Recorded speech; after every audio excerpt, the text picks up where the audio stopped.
The committee will come to order. Without objection, the chair is authorized to declare recess of the committee at any time, and all members will have 5 legislative days within which to submit extraneous materials to the chair for inclusion in the record. The hearing is entitled Oversight of the Department of Housing and Urban Development. I now recognize myself. Committee will come to order, please. I now recognize myself for 3.5 minutes to give an opening statement. As we all know, HUD was established over 50 years ago. When it was established, President Johnson said it was central to the war on poverty, but unfortunately, 50 years later, not to mention $1.6 trillion later, the poverty level in our country has barely changed. There's no doubt that HUD programs help a number of our citizens. They're a critical part of the nation's social safety net. But when I look at the data and when I look into the faces of our fellow citizens who seem to be trapped in lives of dependency, it's hard not to conclude that HUD has failed far too many for far too long. It doesn't appear to be from lack of resources. Over the last 20 years, the HUD budget has doubled, whereas the family budget, which pays for it, has increased less than double digits. In fact, HUD's budget has grown faster than almost every other federal budget function, including Social Security, education, and national defense. HUD resources have not been the challenge. HUD focus and success has been. Again, when President Johnson helped launch HUD, he said its purpose was, quote, not only to relieve the symptoms of poverty, but to cure it and, above all, prevent it. So, Secretary Carson, I want to applaud you and this administration not only for your efforts to attempt to root out discrimination, to promote affordable housing, but very, very importantly, to help able-bodied citizens achieve President Johnson's goal and achieve lives of dignity and self-respect that comes from self-sufficiency, because we know that these fellow citizens are not liabilities, they are our nation's assets. We want them to feel wanted and needed in society and to realize their full potential of their God-given talents. And when it comes to home affordability, we know there is no better home affordability program than a growing economy with a good job. Fortunately, under the policies of this administration and this Congress, 1 million new jobs have been created. Unemployment is near a 50-year low. We see rising incomes, the best, healthiest in a decade. Bonuses, millions have gotten $1,000 bonuses or better. Some may view that as crumbs. Others believe it is a core of a home down payment. Now, Secretary Carson, I want to speak briefly on the tenor of political debate in our society today. I do not know how you will be treated in this hearing. I know on previous occasions, members of this committee believe that witnesses should, quote, be treated fairly, should, quote, be shown courtesy, should, quote, be allowed to answer questions, and, quote, be shown respect. We'll allow the public to determine whether members who have demanded that in the past live up to their words today. And I think we all know that words matter. I know that Steve Scalise believes this, and if you listened to him yesterday, you would know how passionately he does, and I'm not sure there's any member of the House who has greater credibility on the subject. For those who daily promote diversity, I would call upon them to respect diversity of opinion, which is the single most important form of diversity in a free and democratic society. I also lament, as I look back, that there was a time in America's history where you could be denied service in a restaurant based on the color of your skin. Now, apparently, it's the color of your voter registration card. To all my colleagues, particularly those who disagree with my political views, I don't own a restaurant. But if I owned a restaurant in Dallas, I want you to know you would be welcome there, and I'd be proud to be seen with you. If you come to Dallas, I'd be glad to take you to one. You can pick it, Tex-Mex or barbecue, take your pick. And as we eat, please know I would not yield you the moral high ground. I would not lessen my passion for individual liberty and economic opportunity, but I would listen carefully to your views and I would seek common ground with you. And should my supporters be in that restaurant, the only thing I would call on them to do would be to show you respect and to surround you with Texas-friendly hospitality. I yield back the balance of my time. I now recognize the gentlelady from California, Ms. Waters, the ranking member, for 3 minutes. Thank you very much, Mr. Chairman. Mr. Chairman, since Secretary Carson was last before this committee, he has taken actions and issued proposals that are deeply problematic and harmful for vulnerable families and hardworking Americans.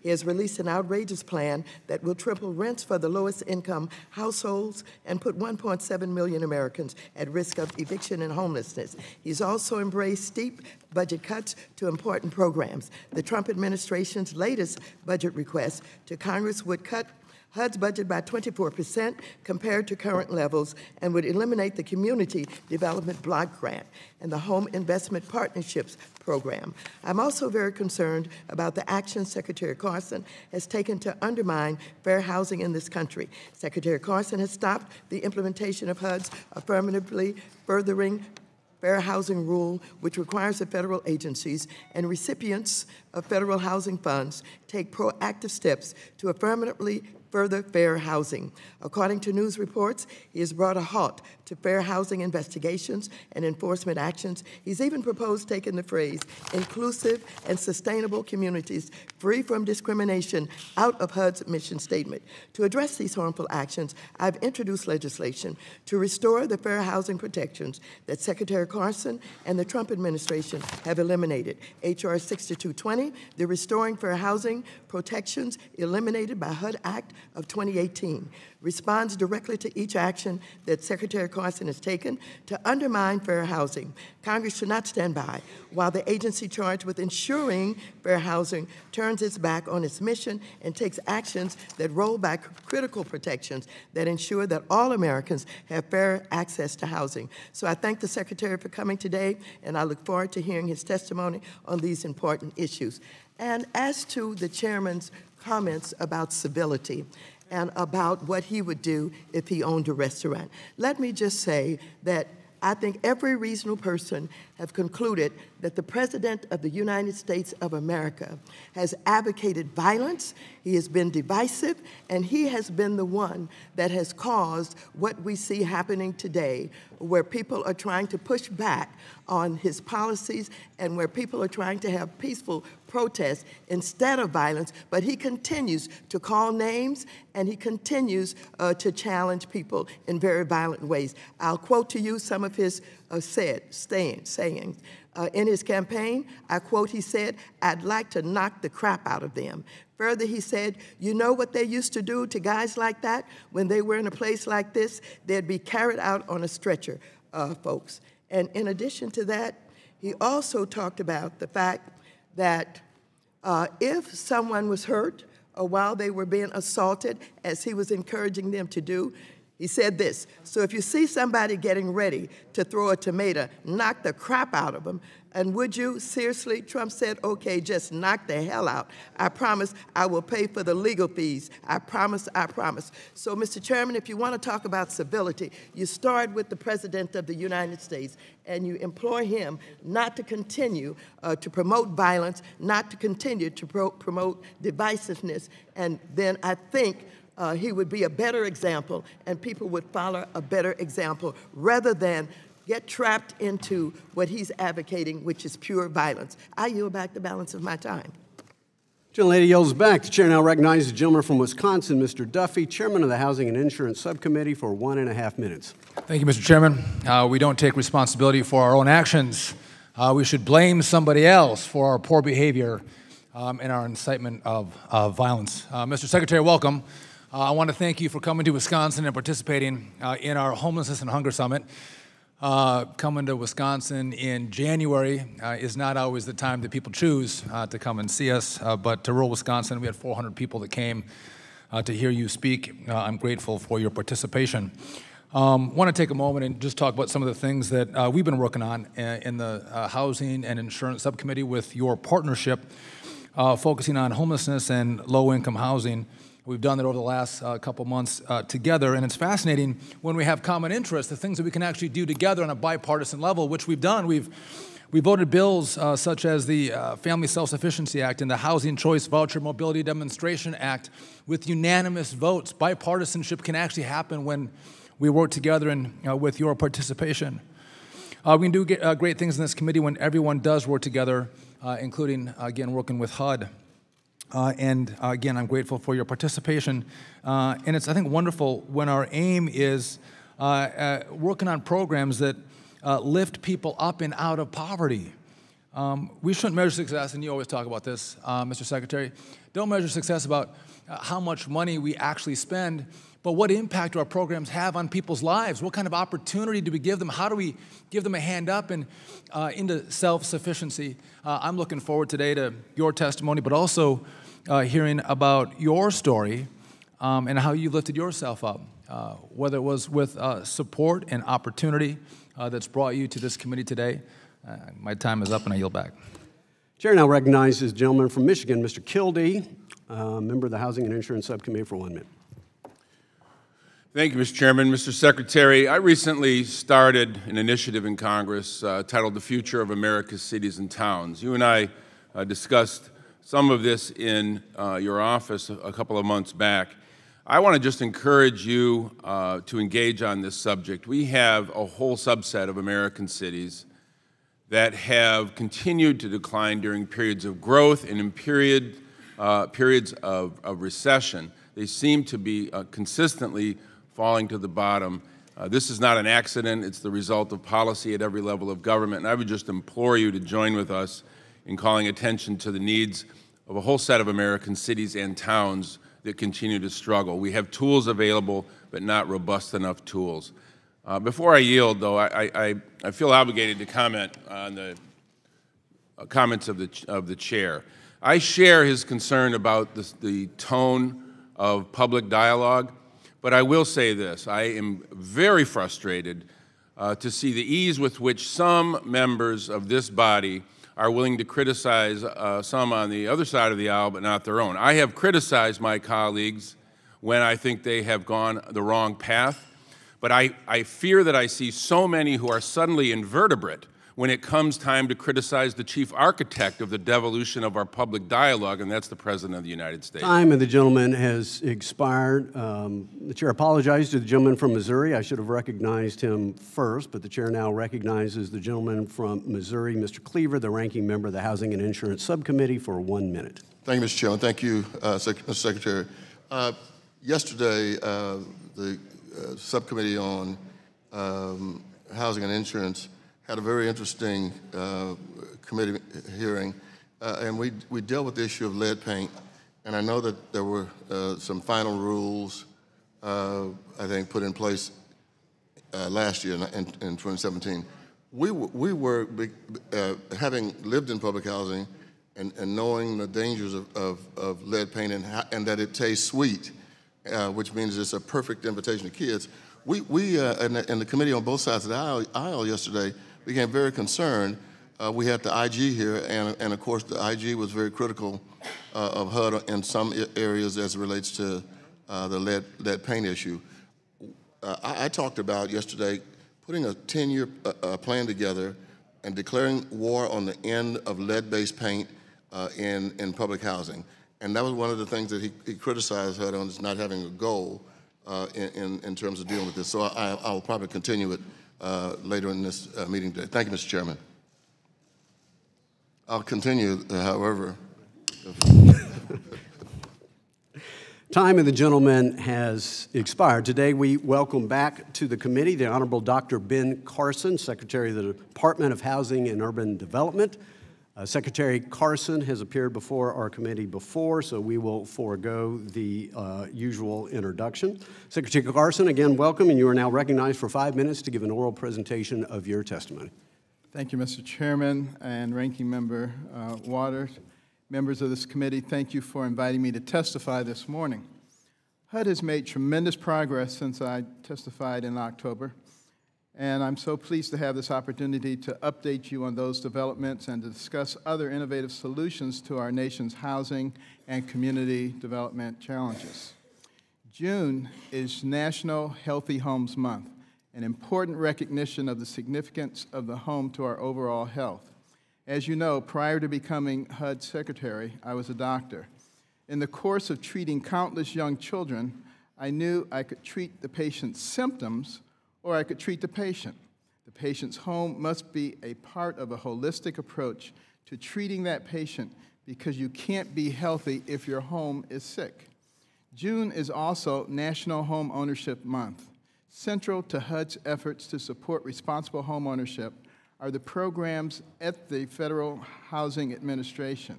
FHA's mission is to support sustainable home ownership in good times and in bad.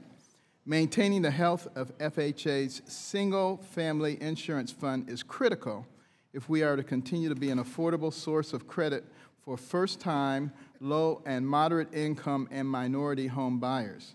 Managing taxpayer risk requires technology, and FHA can no longer put off substantial investments in our systems, some of which are built on platforms over 4 decades old. This year marks the 50th anniversary of the passage of the Fair Housing Act. HUD is now, and will continue to rigorously protect people from discrimination regardless of their color, race, national origin, religion, sex, disability, or family status. Each year, we receive approximately 8,000 fair housing complaints, and each year, HUD and our fair housing partners continue to enforce the letter and spirit of this landmark law. Earlier this month, I formally launched the first Envision Center in Detroit and announced 16 additional demonstration sites across the nation.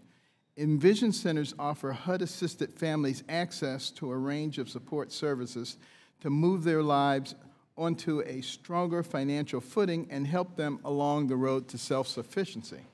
Envision Centers fulfill one of the basic principles that guide this administration, leveraging limited public sector resources with those in private, philanthropic, nonprofit, and faith-based organizations. One of the most consequential policy reforms for which we are seeking the committee's support is a proposal to reform the rental assistance programs administered by HUD. HUD currently serves 4.7 million low-income families, more than half of whom are seniors and persons living with disabilities. HUD's complex rent policies have remained largely unchanged since the early 1980s. In April, the administration proposed a simplified structure that offers a more transparent and predictable rent calculation that is easier to understand for landlords and tenants alike. I would very much welcome having a long overdue conversation with members of this committee about how we can provide meaningful, dignified assistance to those we serve. We are now in the midst of another hurricane season while we continue the long process of recovering from last year's devastating storms. Since Hurricanes Harvey, Irma, and Maria made landfall and wildfires impacted California, HUD has awarded more than $35 billion through the department's Community Development Block Grant Disaster Recovery Program. These grants will support recovery in hard-hit areas in 9 states, Puerto Rico, and the U.S. Virgin Islands, addressing unmet housing, business, and infrastructure needs in the impacted areas. In addition, a substantial amount of these recovery dollars will be invested in making disaster-prone areas stronger, making it possible for them to weather future disasters. Taxpayers support HUD's mission, and they expect us to use their money wisely, maximizing the impact of every dollar and minimizing waste. Since becoming secretary, I've been intensely mindful of our responsibility to fulfill our mission as responsible stewards of their hard-earned dollars. In March, I took a number of important steps to strengthen the financial integrity of the agency and correct lax internal processes and controls. Central to this effort is HUD's Chief Financial Officer, Irvin Dennis, who joined the department in January after a distinguished career in the private sector. I have directed Irv to design and implement a transformation plan and lead an internal task force to combat waste, fraud, and abuse. We simply need to do better, and we will. In conclusion, Mr. Chairman, HUD is committed to safe, fair, and affordable housing for the American people. It also acts as a stepping stone to opportunity and self-sufficiency so that families can graduate from assisted housing to economic independence. I'm eager to work with Congress and all the members of this committee in achieving these worthy goals and to better serve our fellow Americans. Thank you, Mr. Secretary. The chair now yields to himself 5 minutes for questions. So, Mr. Secretary, you talked about using the taxpayer funds wisely. My guess is most taxpayers would be willing to spend more if they saw results. And so I'm concerned when I hear, for example, what the ranking member, the gentleman from Missouri, alluded to in a subcommittee hearing yesterday. I think I have the numbers right, that the taxpayers have spent about $1.5 billion over the last 10 years on mold and lead paint remediation, and we have absolutely no data to show that any of this is working. And so I continue to encourage you, Mr. Secretary, we need to have metrics of progress.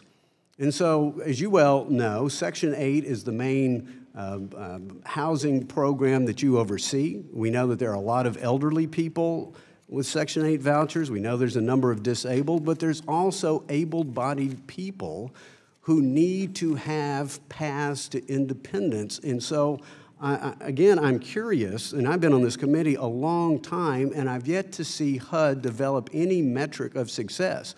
You grew up in poverty. You know it better than most, but yet you escaped that. We need to know what worked. And so what is HUD doing to change the metrics of success from simply taxpayer money in to lives changed? Can you tell this committee where you are on that?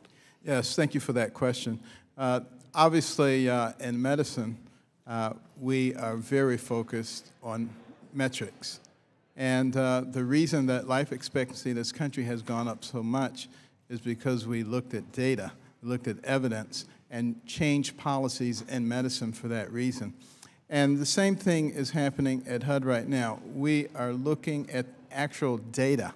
We're developing longitudinal dashboards so that we can follow a person over the course of time and determine how many more people, children, are reading at grade level, how many more people are graduating from high school or getting their GEDs, how many more people are moving on to advanced Mr. Secretary, what's the timetable here? When can this committee expect to see some results on the metrics you're creating? I would expect to be able to see something within a year or two, but it has to be done on a longitudinal basis. Okay, well, I would encourage the department to move even more rapidly. Let me move rapidly myself. As you know, HUD recently issued an advance notice of proposed rulemaking dealing with its intent to reconsider the 2013 disparate impact rule. With regard to that, Treasury issued a report in October of 17 that reads in part, quote, Treasury recommends that HUD reconsider its use of the disparate impact rule. In particular, HUD should consider whether the disparate impact rule as applied is consistent with McCarran-Ferguson and existing state law. HUD should also consider whether such a rule would have a disruptive effect on the availability of homeowners insurance and whether the rule is reconcilable with actuarially sound principles. Mr. Secretary, are you familiar with this provision of the Treasury report? Yes. Well, I guess I have two questions then. Number one, given the legal parameters established by McCarran-Ferguson, which I believe in as chairman, what legal authority, if any, does HUD have to regulate the business of insurance? And my second question would be, what state regulatory practices has HUD identified that fails to protect consumers from discrimination? Well, obviously, we're very concerned about discrimination of any type, whether it be in insurance, whether it be in assessing property values, no matter what it is. And, you know, the responsibility that we have is the oversight of entities that do business with HUD. And we are in the process of looking carefully at the matter that you just talked about. But again, do you have legal authority under McCarran-Ferguson to regulate the business of insurance, which it appears you are attempting to do? Because I'm having a hard time seeing it, Mr. Secretary. No, that's not our business. That is not your business. Well, then the second part of the question, has HUD identified any states that they believe are inadequate in protecting their consumers from housing discrimination? And if so, would you please name those states? I would not be able to tell you specifically states that are doing that. Does that mean, Mr. Secretary, that HUD has not identified them, or you simply don't have that information in front of you? I don't have such information, and does HUD have such information? I'm not particularly convinced that that's where the energies of HUD should be directed. My time has expired. The chair now recognizes the ranking member. Thank you very much. We continue to face substantial challenges when it comes to fair housing in America. Revealed from the Center for Investigative Reporting recently found that in 61 metro areas, applicants of color were more likely to be denied a conventional mortgage, with black borrowers facing the toughest challenges. Let me just ask you a question. You said you're concerned about discrimination. Do you believe that housing discrimination continues to be a serious problem in this country? There is no question that there still is discrimination in our country. Do you believe it's a serious problem? Anytime you see discrimination, it's a serious problem. So you do believe it's a serious problem, that discrimination does exist? I believe that we have a responsibility to identify and continue to attack discrimination where it occurs, and the activity in that regard at HUD has not slowed down at all. I understand that. I'm just trying to find out whether or not you believe there is serious discrimination in this country. I believe any discrimination is serious. Let me get to the proposal on your rent increases. You released a proposal to drastically raise rents and impose arbitrary work requirements on low-income families. Many of us have heard directly from our constituents who are residents of public and assisted housing about how harmful this proposal would be for them and their families. But in a recent interview, you appeared to take a step back from this proposal, claiming, and I quote, "The reason we had to consider raising rents at all is because we're dealing with a $41 billion budget. Now that that budget has been changed, the necessity for doing that is not urgent," quote, unquote, quote.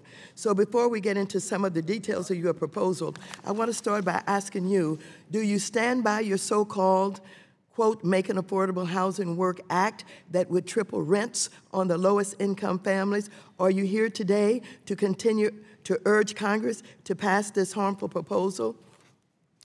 Well, first of all, recognize that when you talk about tripling rent, you're talking about the minimum rent of $50. So that would potentially go up to $150. Yes, I'm talking about tripling. Relatively few people who are HUD assisted actually pay that. So that's been blown way out of proportion. In terms of the budget, obviously we have to be concerned about fiscal responsibility as well as compassion. And we have to do what we need to do in order to make the budget fit. What I was most concerned— thank you, and I just have to reclaim some time. Your answer is that you had a budget problem, basically, and you thought one way to meet that was by tripling the rents. Is that correct? No, what is correct is that I had to do everything I could to make sure that we didn't have to increase the rents on the disabled and on the elderly people. Reclaiming my time, Mr. Secretary, you did attempt to increase the rents and you moved back on it to triple the rent. Now that we have that cleared up, I would also like to clarify your rationale for offering the proposal. You have claimed that this proposal was intended to increase self-sufficiency. There is simply no evidence to support that claim. You've also claimed that it was only proposed to address shortages in HUD's budget, but you yourself have called for cutting the budget. So what is the real reason for this proposal? You can see what I'm saying. If you gave as the excuse the reason was for tripling the rents was because you have a budget problem, but yet you were initiating budget cuts, how do you justify that? Well, that's not the only reason for increasing rents. If you will recall, Secretary Donovan advocated exactly the same thing during— Reclaiming my time. I'm not talking about Secretary Donovan. During the previous administration. Reclaiming my time. I'm not talking about Secretary Donovan. I'm talking about you. I'm talking about your attempts to triple the rents on the most vulnerable in our society. Stepping back, and the reason that you gave was that you had budget problems, yet you advocated cutting the budget. I want to know how you reconcile that. And the reason that we advocated that, and the reason that the previous administration advocated that, is that it would give people more skin in the game and encourage them to bring in more income into their household. So you are no longer backing this proposal due to increased appropriations for HUD's budget from Congress, is that correct? This proposal is a starting point in the conversation. As you know, Congress will make the final decision. Are you continuing to back the proposal or not, Mr. Secretary? Excuse me? Are you continuing to back that proposal? Of course we continue to back our proposals. Oh, thank you. So, and you continue to advocate for steep cuts in HUD's budget. Is that right? I continue to advocate fiscal responsibility as well as compassion. I don't think the two things are mutually exclusive. Your so-called Making Affordable Housing Work Act would triple rents on the lowest income families. The typical household affected by the minimum rent increase from your proposal would be a single mother of two earning a median income of $2,400 a year or just $200 a month. After paying $150 for rent, she would be left with just $50 to stretch for the month for diapers, toiletries, bus fare, and other necessities. Do you honestly believe that your proposal would help a family like this? How can you expect a child to succeed in school or a working parent to maintain employment when they are struggling to afford basic necessities? Are you interested in an answer? Are you interested in giving one? I would give one if you will allow me to do so. I stopped, didn't I? That means that you have an opportunity to respond, if you will. If you're just buying for time, then I'll yield back my time and you won't get a chance to answer. I'll yield back the balance of my time. Gentlelady yields back the balance of her time. The chair now recognizes the gentleman from Wisconsin, Mr. Duffy, chairman of the Housing and Insurance Subcommittee. Thank you, Mr. Chairman. Mr. Secretary, I am not going to pepper you with questions and then when you try to answer, reclaim my time. So you were just asked a number of questions by the ranking member. Would you like an opportunity to actually respond to the questions that you just received? That would be very useful. Have at it.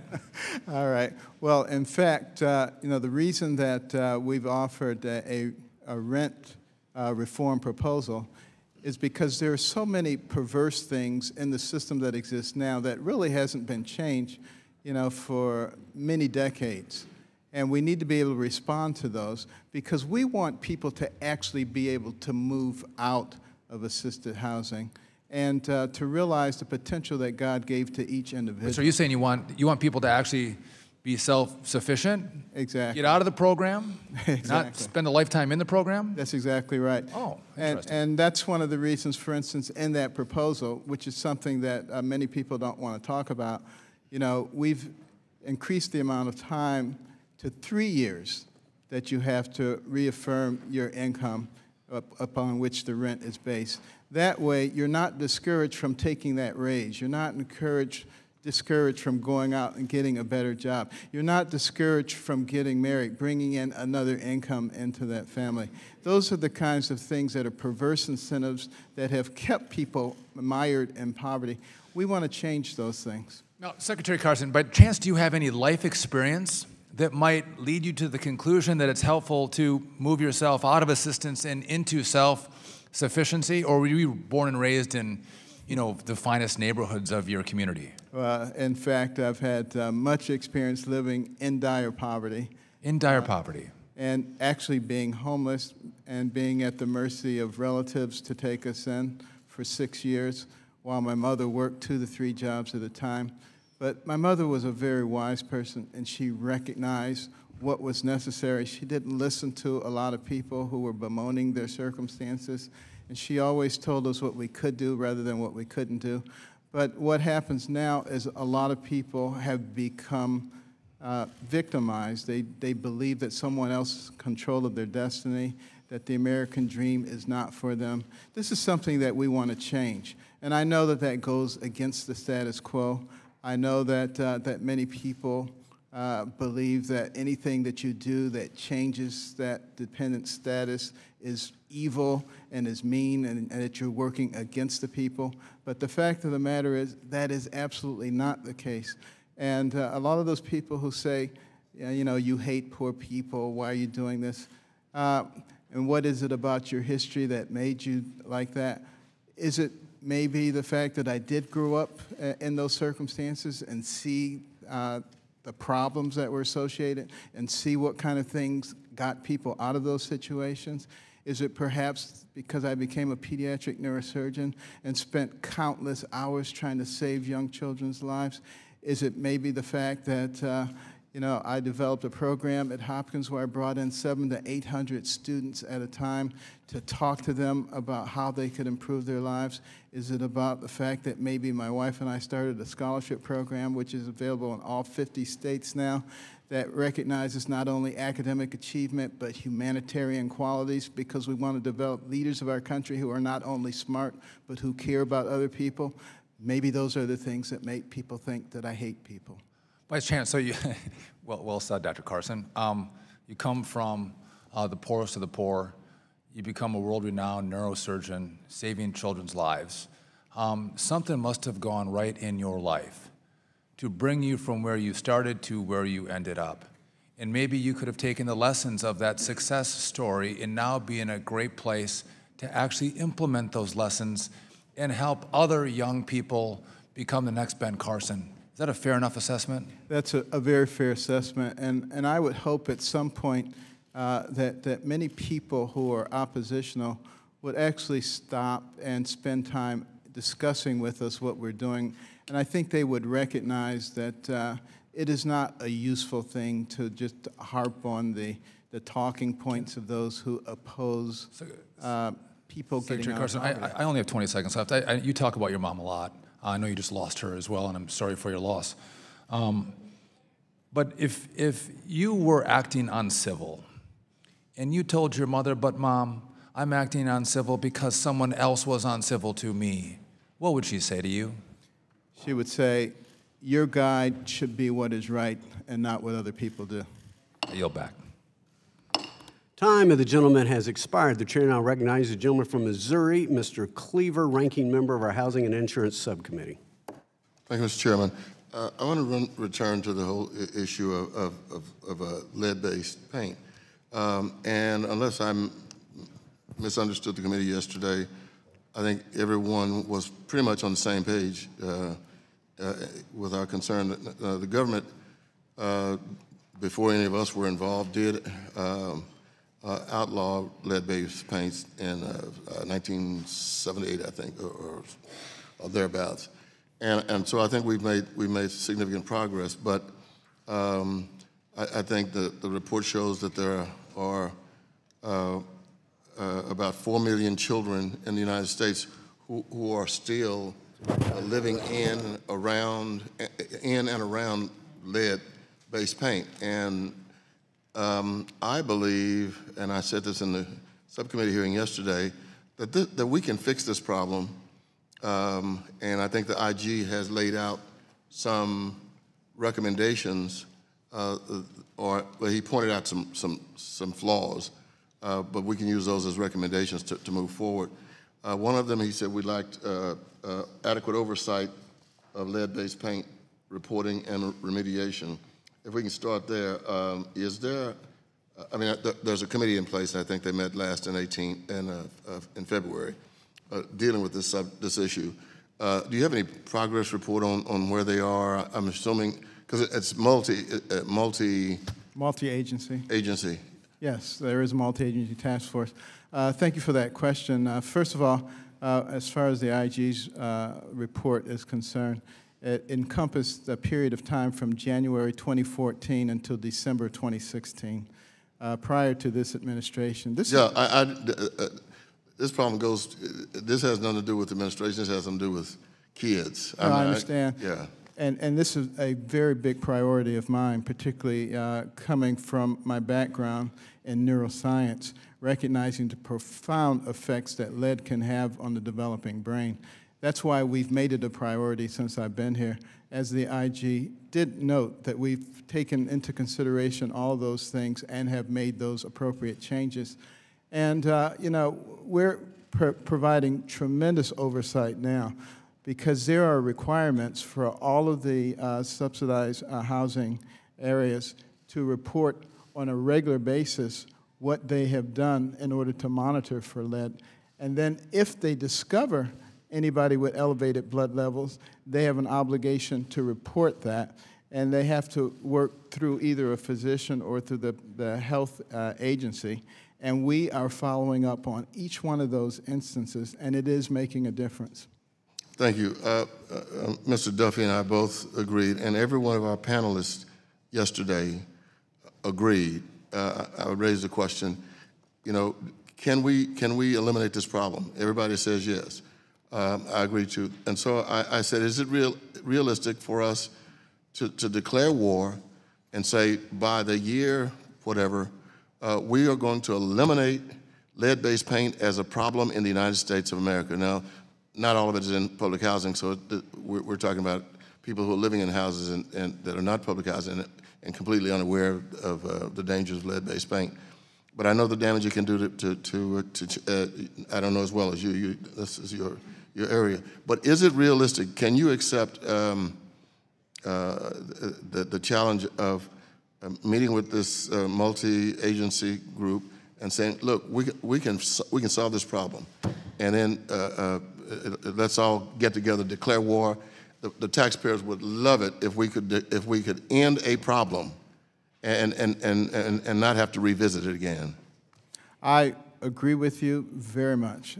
I would very much love to eliminate that problem. We're making very good progress. The latest CDC survey in terms of blood levels for children down to 0.9 micrograms per deciliter, which is considerably below actually the target. So we're making good progress, and we're going to continue to work very hard on that.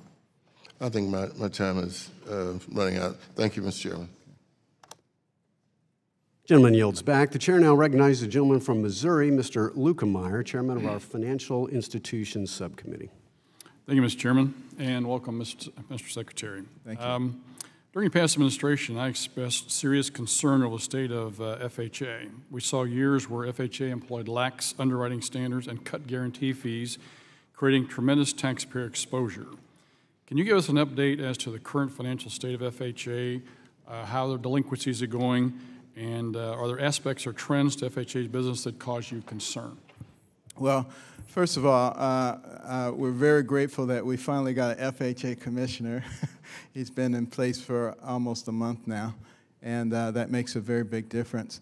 FHA, as you know, is the primary source of mortgages for low-income and moderate-income people, first-time home buyers, minorities. So it plays an extremely important function in our society. And, you know, we have some awfully good people there, which have kept moving the ball forward. We kept the MMIF above the statutory requirement of 2% for the Reserve Capital Fund, which would not have happened, of course, if we had yielded to the pressure to lower the premium. So, you know, we are paying attention to all of those things. We've made tremendous progress in terms of reverse mortgages, in terms of PACE loans and putting the taxpayer in the right position. Reverse mortgages have kind of been a sore spot for you, have they not? It has been. And of course, when it was put in place, people meant well, allowing seniors to age in place, but the appropriate standards were not set in terms of the amount of money that could be withdrawn, et cetera, and looking after surviving spouses. All of those things have been addressed, and we're continuing to make excellent progress in that area. Thank you. I know last week the administration sent out an outline, a general outline on GSE reform. And would you like to comment on that, or just kind of enlighten us a little bit as to HUD and FHA and your whole, your part in this and where you see this going? Or I realize it was just a general outline, but if you can kind of give us a little update on it, it'd be great.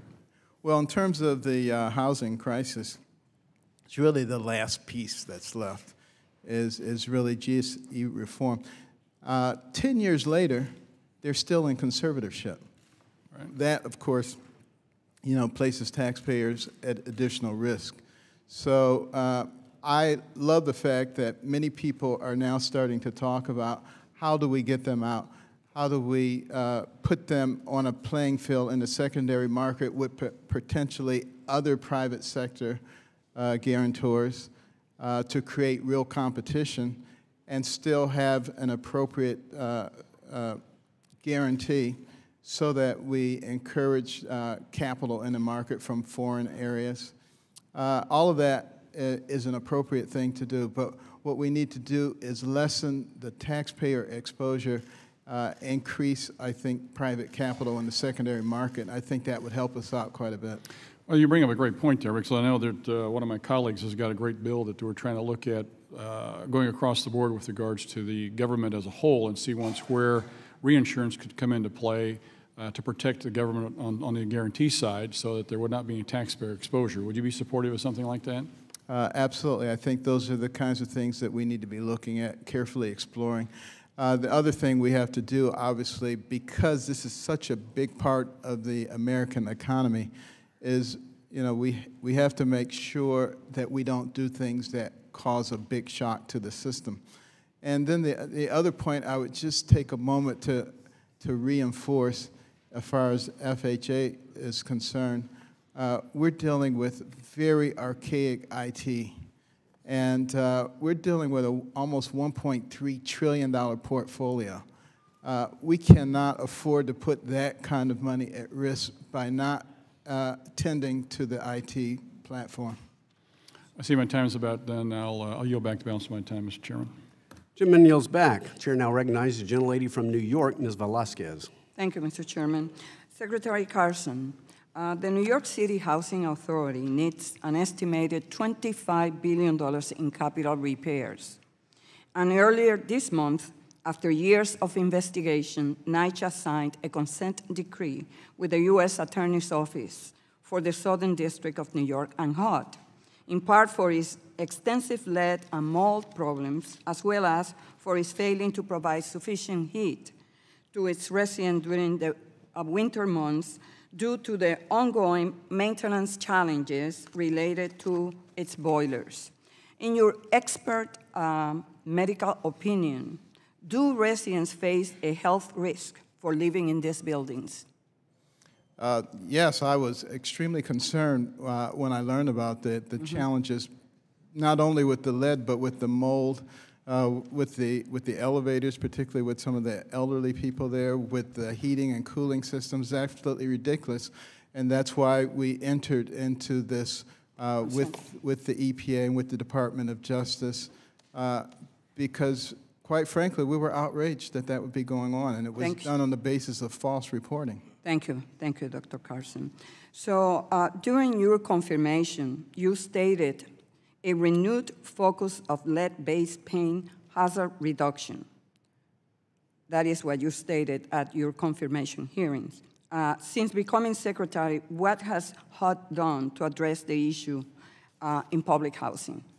Well, we have significantly increased the oversight in terms of the required reporting that is done, and then doing the follow-ups on those reports.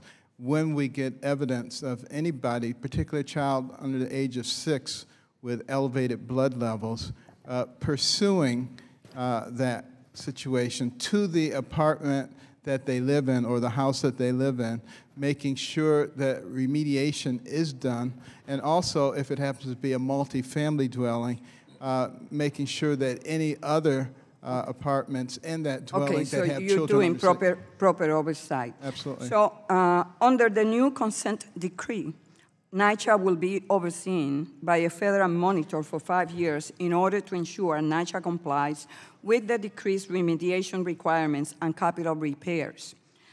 How were you expecting NYCHA to meet these terms and these upgrades when you requested $0 for the Public Housing Capital Fund for FY 2019. It is great that you are exercising proper oversight, but money talks.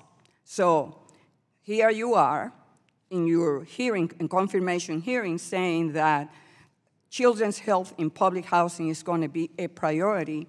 Here we are facing this big crisis in NYCHA, but yet you requested $0 for the Public Housing Capital Fund for FY 2019. So my question to you is, how do you expect NYCHA to resolve this issue when you provide zero money? Thank you for asking that question, because in fact, one of the things that has worked so well around the country for these capital backlogs is the RAD program. Okay, and finally, reclaiming my time because I know that time is running out.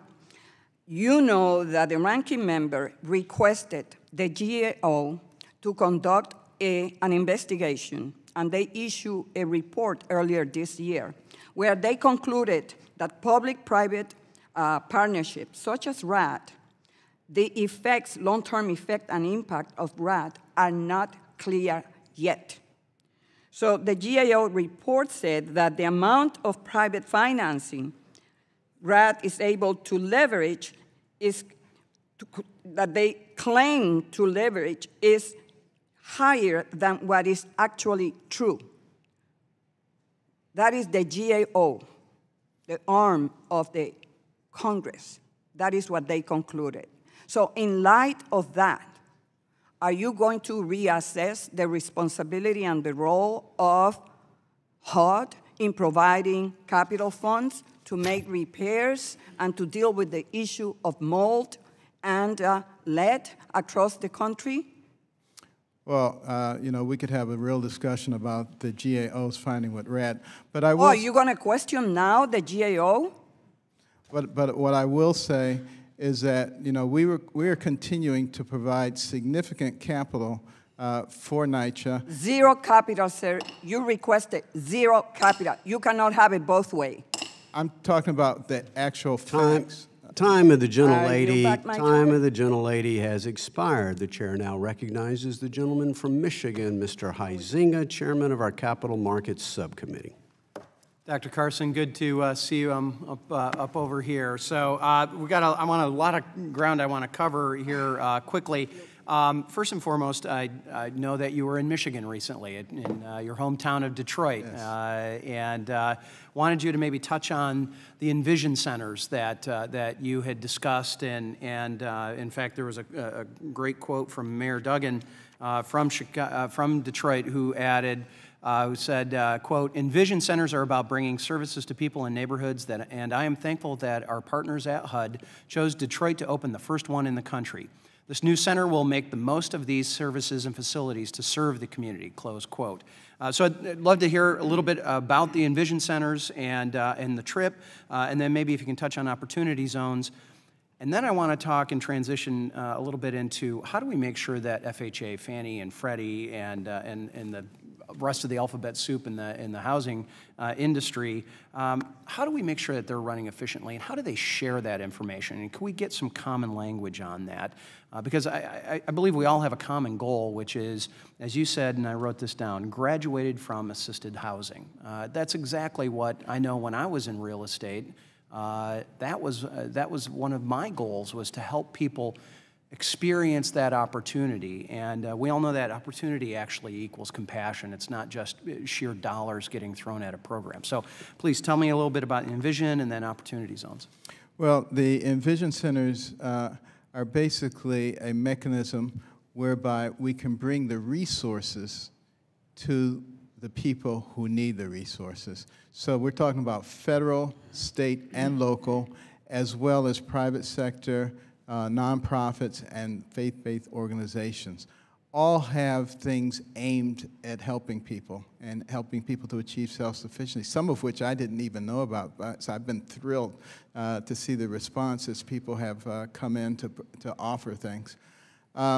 Because I think probably the best way to think about it is like the HUD VASH program. That's a multi-agency program in which HUD provides the housing and the VA provides the wraparound services. And through that program, veteran homelessness has been reduced by 47% and continues to go down. Basically, we provide wraparound services for people living in depressed economic areas and giving them some of the same kinds of advantages that somebody who would be born into a healthy family with an extended family and a nurturing community would have. Those things make a tremendous difference in terms of the trajectory of that person's life and where they eventually end up. And for instance, there's an agency that will train elderly people in a multifamily dwelling in child care, and they can actually get a child care certificate, and then they can get some extra earnings, because in our rent proposal, we're going to take away the disincentive for getting extra earnings. But also, her next-door neighbor, who is this single woman with children, now has a safe place to put her children while she gets her GED, her associate's degree, her bachelor's degree. Presumably far more becomes affordable. independent, teaches that to her children. Those are the kinds of holistic things that have to be done if we're ever going to get out of these chronic situations that really shouldn't be going on in this country as far as I'm concerned. The opportunity zones, a splendid opportunity secondary to the Tax Cut and Jobs bill, where people can take unearned capital gains, unrealized capital gains, put them into an opportunity fund in economically neglected areas. Up to 25% of a state's neglected areas can be designated by the governor. And if those are left in long term, they can have very substantial benefits financially for the investor, but more importantly, they draw in those investments into these neglected areas. And when we combine those with some of the other things that are available, new market tax credits, LIHTC, things of that nature, we have an opportunity to do some very major renovation. And that could go into rural areas as well, because I actually have the poorest county in the state of Michigan is a rural, traditionally a African-American vacation spot called Lake County back during segregation era. I have Lake County, I have urban areas like Muskegon and Muskegon Heights, Kentwood, Wyoming. I've got 5 seconds left, so so many other things I'd love to hear, and I'll write you about harmonization of data for Fannie and Freddie and FHA. But I just want to invite you next time you're in Michigan. Love to have you on the west side so we can go visit Lake County and Muskegon and Kentwood. I look forward to it. All right, thank you. Time of the gentleman has expired. The chair now recognizes the gentleman from New York, Mr. Meeks. Thank you, Mr. Chairman. Let me first say also, I'm a product of public housing myself. Lived in public housing until such time that I graduated law school with my parents. And as I look at public housing today, it is not what it was then.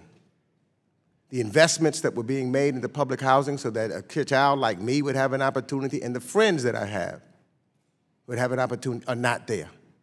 And when I look at budgets and where we're emphasizing, et cetera, the opportunities that I had are not there.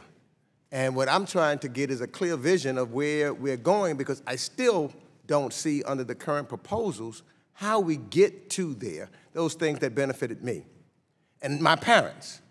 And one of the things that as I talk to individuals in the public housing developments that I currently represent, they were very and are very concerned about their rents going up.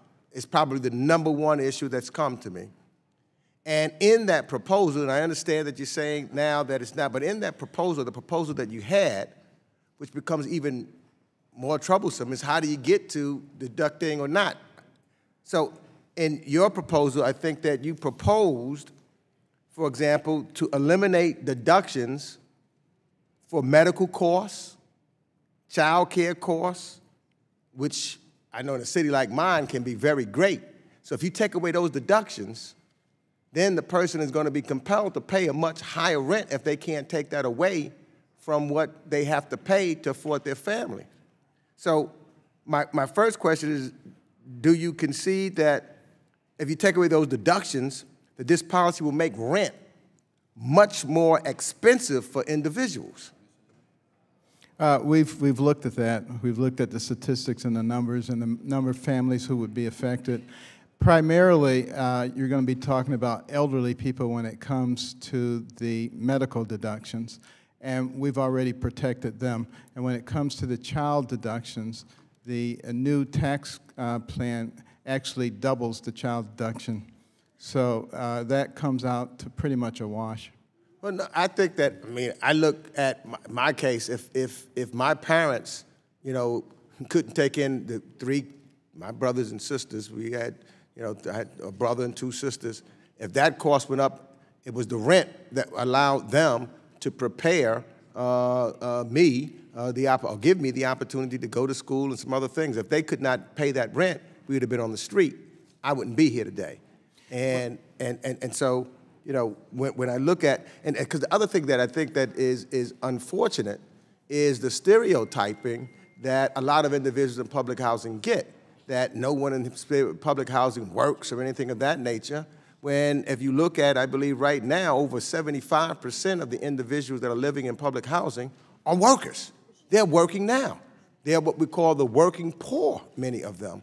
And so deductions like that will cause the working poor not to be able to move. And as a result, I think, in essence, there's some discriminatory practices that happens to the poor that public housing is supposed to help. Mm-hmm. Well, you know, my conversations with you in the past, I know you're a very reasonable person, and we're very happy to work with you on those concerns because they're my concerns also. We want basically the same thing, and I think we can come to a reasonable agreement to how that's done. But when you actually have a chance to look at the numbers, you'll see the impact is not as great as you might think.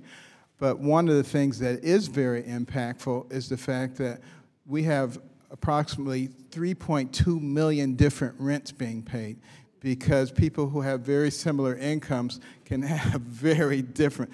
And we need to level that and make that good point in that, though, you know, especially in high income areas like New York, that cost is substantially different. And so those who have a high level of rent, where the cost of rent is exceedingly high in New York compared to some other places, so it have a very negative impact on individuals in cities like New York and maybe Chicago and Los Angeles because of what the high cost of living is. And I don't know if I got time now, because I wanted to also know about the affirmatively further fair housing rule that I understand that is now being changed, and its purpose was to make sure that that we wipe out discrimination regardless of its intent, because discrimination is illegal. Maybe you can give me that in writing. Sure. Time of the gentleman has expired. The chair now recognizes the gentlelady from Missouri, Ms. Wagner, chair of the Oversight and Investigations Subcommittee. I thank you, Chairman Henseling, and welcome, Secretary Carson. Thank you. Mr. Poliquin. Thank you, sir. Secretary Carson, the Community Development Block Grant Disaster Recovery Program is comprised of relief funds, which are designed to allow communities to rebuild critical infrastructure after a catastrophic event. And as you know, this program is run by your agency. In testimony before the full committee last year, you noted that some of the things done through the CDBG-DR program have been, quote, questionable. And given the fact that Congress appropriated nearly $35 billion this year in this 115th Congress for storms in Texas and Florida and Puerto Rico, and has, over the history of the program, dispensed some $85 billion of taxpayer money, has HUD done anything to address some of the questionable concerns, sir? Thank you for that question. First of all, last time we were actually talking about CDBG and questionable as opposed to DR, which are two different programs. But having said that, yes, we have hired a CFO, and we've been without a CFO for many years, which was quite evident when he came in and looked at things. He was ready to run out, but we restrained him. But now we're putting in really excellent financial controls, particularly in terms of grant funding. So I think you're going to see a major difference there. Well, and we've taken this up in the committee also, especially based on the Inspector General's report last year, and I hope that you've taken a good look at that, because the IG indicated, and this is a direct quote, that the department faces significant challenges in monitoring disaster program funds provided to various grantees, including states and cities and local governments under its purview. Mr. Secretary, how would you rate HUD's response to the most recent storms, and what steps has your agency taken to protect the billions of dollars in taxpayer money currently being dispersed? Well, thank you. We have been obviously very concerned about that with the rash of storms that we just went through, and particularly with the large amounts of money that are being allocated to the various locations. And for that reason, we have been working very carefully with the local teams in terms of technical assistance and in terms of actually having our CFO visit places like Puerto Rico on more than one occasion to work with their infrastructure there to make sure that the funds are adequately distributed, and we're going to be monitoring that very carefully. Well, the CDBG-DR program is managed primarily through sadly, through Federal Register notices, some 60 of them, which can often be confusing to grantees who are looking to secure a grant after a federally declared disaster. So as you may know, I mentioned a little earlier that earlier this month, our committee passed on a very bipartisan basis, and many thanks to your staff for working with us on this. I was proud to author this piece of legislation that, among other things, would actually codify the disaster recovery program and provide it with some stability. Based on your experience with the most recent disasters, do you believe having CDBG-DR in statute as opposed to Federal Register would produce better outcomes, especially given the fact that it often takes HUD months to finalize guidance through the Federal Register process? Yeah, I appreciate your interest in that and working with our staff. We'll continue to work very carefully with you. That is something that could potentially have some benefit. We do have to make sure that we maintain enough flexibility to be able to rapidly respond in disaster areas, but it's absolutely legitimate. Well, I think this will give you more flexibility to respond more rapidly, because going through a Federal Register with 60 different notices is beyond cumbersome. We have many other really good government transparency and accountability issues in there, making sure that the money actually gets to those that have been affected and need it the most without duplication and with true accountability. Do you believe HUD should place a time frame on how long money is available to states and grantees? For example, we have funding from disasters that go all the way back, Secretary, to 9/11 that are out there. Billions of dollars, some $14.5 billion that we believe needs to be recaptured and put into future events. Yes, we have just gone through an exercise in recapturing a lot of that. I believe that's a very legitimate concern. Thank you. Time of the gentlelady has expired. The chair now recognizes the gentleman from Missouri, Mr. Clay, ranking member of our Financial Institutions Subcommittee. Thank you, Mr. Chairman, and thank you over here, Dr. Carson. Good to see you after several years, yes. But great to be back with you. You know, you and I share having grown up in two of America's inner cities, you Detroit, me St. Louis, and I guess when we were growing up, one of the big challenges for African Americans was home ownership. And today we've reached an all-time low in home ownership. So and part of that is due to the housing crisis, because African American homeowners were steered into high-priced loans, right, and with balloon payments and all of that.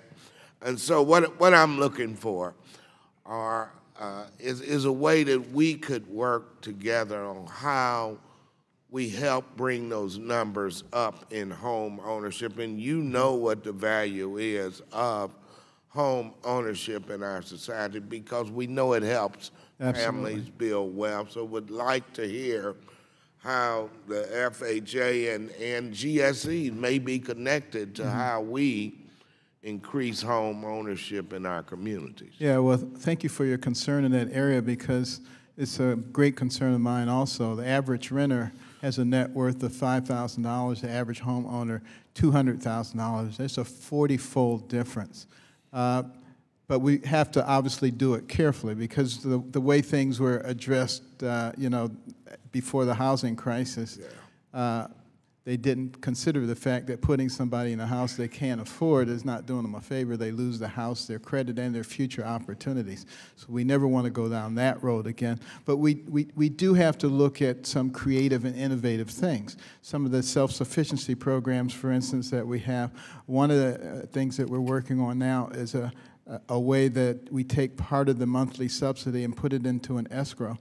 And that's used for the routine maintenance of that apartment.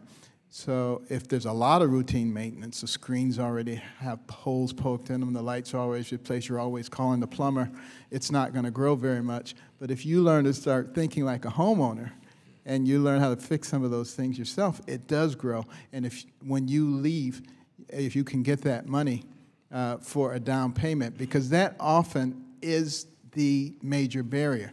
People are working hard enough that they would be able to sustain themselves, but they would never be able to accumulate a down payment. So those kinds of things are things that we're thinking about. We would be delighted to work with you, because it's a great concern of mine as well. Well, thank you for that response. Also,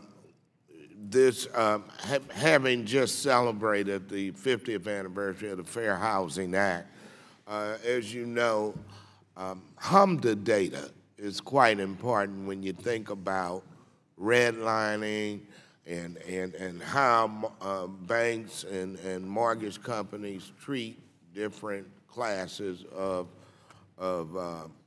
people who want mortgages. And so I would hope that HUD would hold that data and realize how important it is, because that's how you fight redlining, and just wanted to hear your thoughts about that. No, I'm well aware of that, and it's something that we're watching very, very carefully. And I've told the leaders of the Low Housing Coalition that I was willing to work with them, talk with them on how we could better address any of the discriminatory practices that they found. And I also offered to them, and I offer that to anybody, if you find some real discriminatory issues going on, the kinds of things that HUD has neglected in the past, we want to know about them. We'll be on them like white on rice. But thank you for that response. One last issue is the PACE program. I've had constituents tell me that it's a program that works, it puts people to work. And I noticed in your statement that it was something that you had to put a check on. Can you explain that?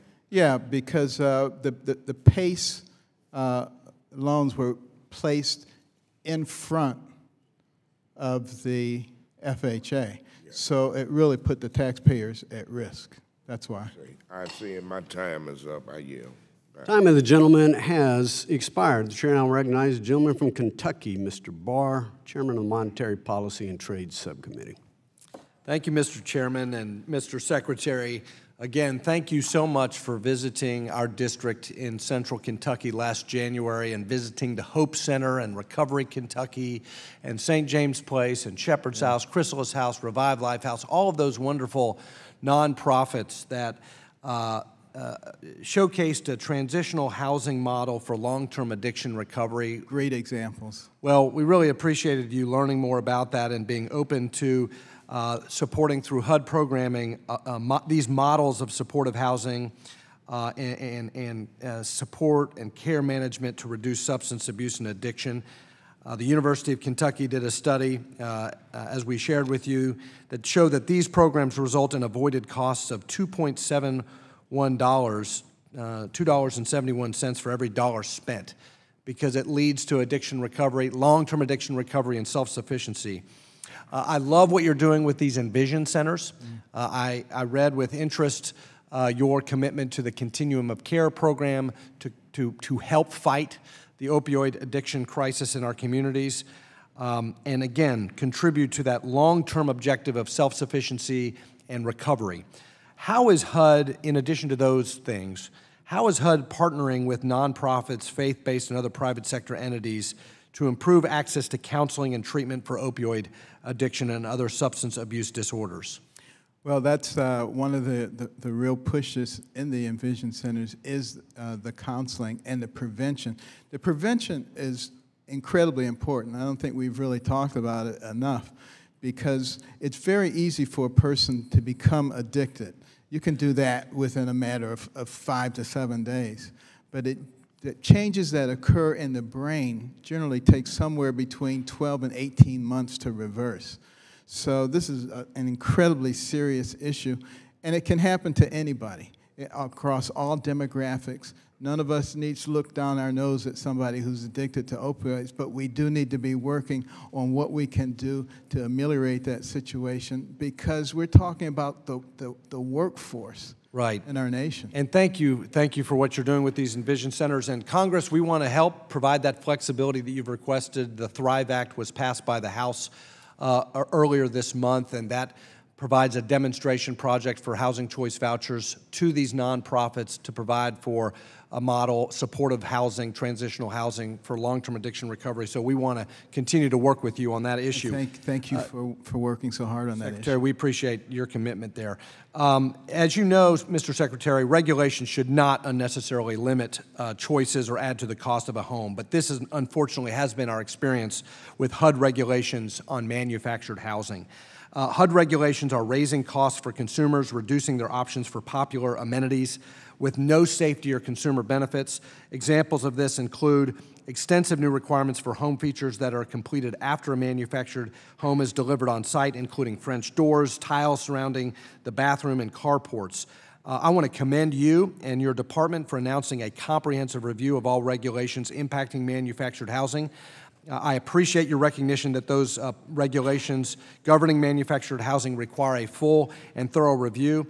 And as you know, the public comment period for that review ended at the end of February. Can you shed some light for the committee on your plans to reform HUD regulation of manufactured housing? That's been a major priority of mine, recognizing the role of manufactured housing in this country.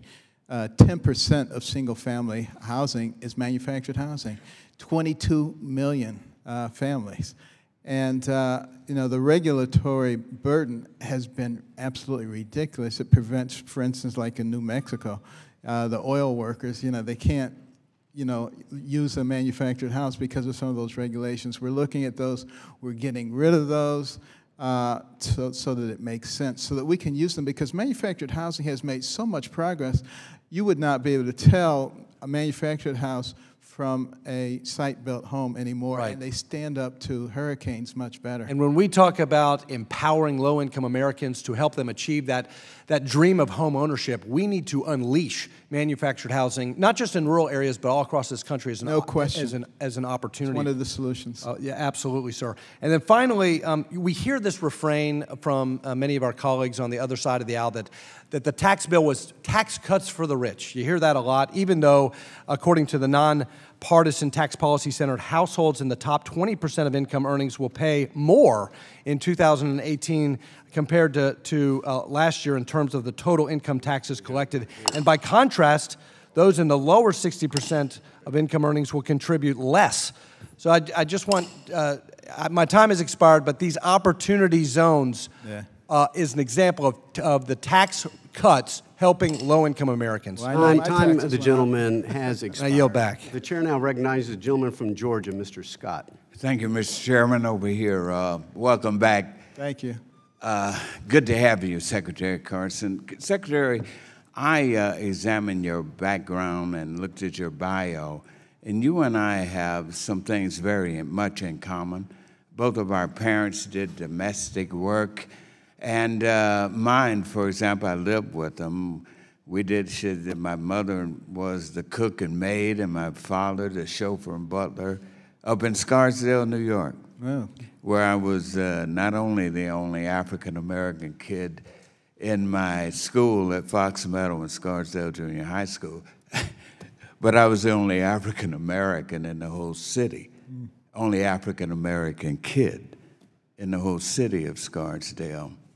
But we had parents there that took interest and focused us and were hardworking.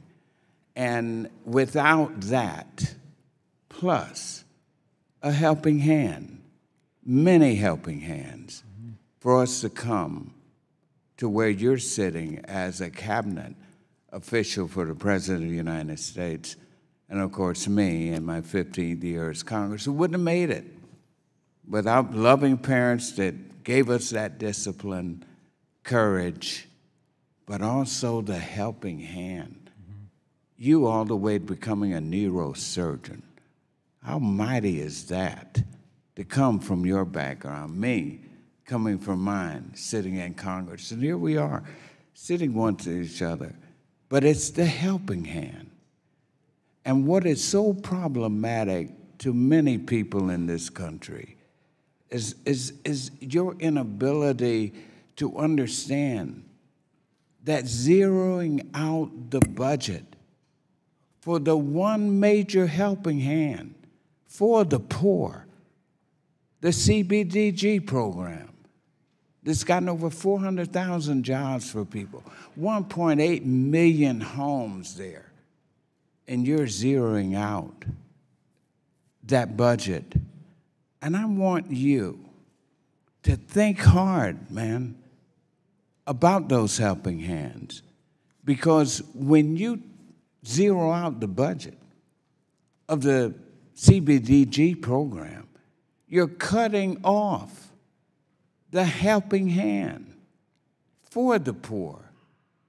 And so I want you to think about that. And I want to ask you if you could commit right now before this committee to just go to the president, go to Mick Mulvaney, our budget director, and say, look, let's not cut this helping hand out. It's too valuable. Would you do that? I might leave that to you, but what I will commit to is the things that work very effectively in that program to maintaining those. Well, let me tell you this. In Cobb County, my Cobb County in my district, I've just gotten a message from the chairman, Michael Bice, who's the Cobb County chairman. Cobb County is my largest, most significant county. And they tell me that Cobb County alone has experienced a $600,000 decline in CBDG funding this year. Now, for those who may not know where Cobb County is, it's the home of Lockheed. And now it's the home of the Atlanta Braves. It's the home of our soccer team that's winning. It is the fastest, most economically growing area. However, there is a concentration of poor people who need this helping hand. And I wanna ask you to do more than say it's up to me to talk to the president. Unfortunately, the president ain't gonna talk to me. But that's why he's got you to talk to. That is your job. When you were here before, I told you you were a cover being used to do exactly what you're doing. Now, go back to your mother and your father and my mother and father working in those jobs as domestics. But it didn't stop there. You would not be where you're sitting without that helping hand. Don't cut the helping hand off.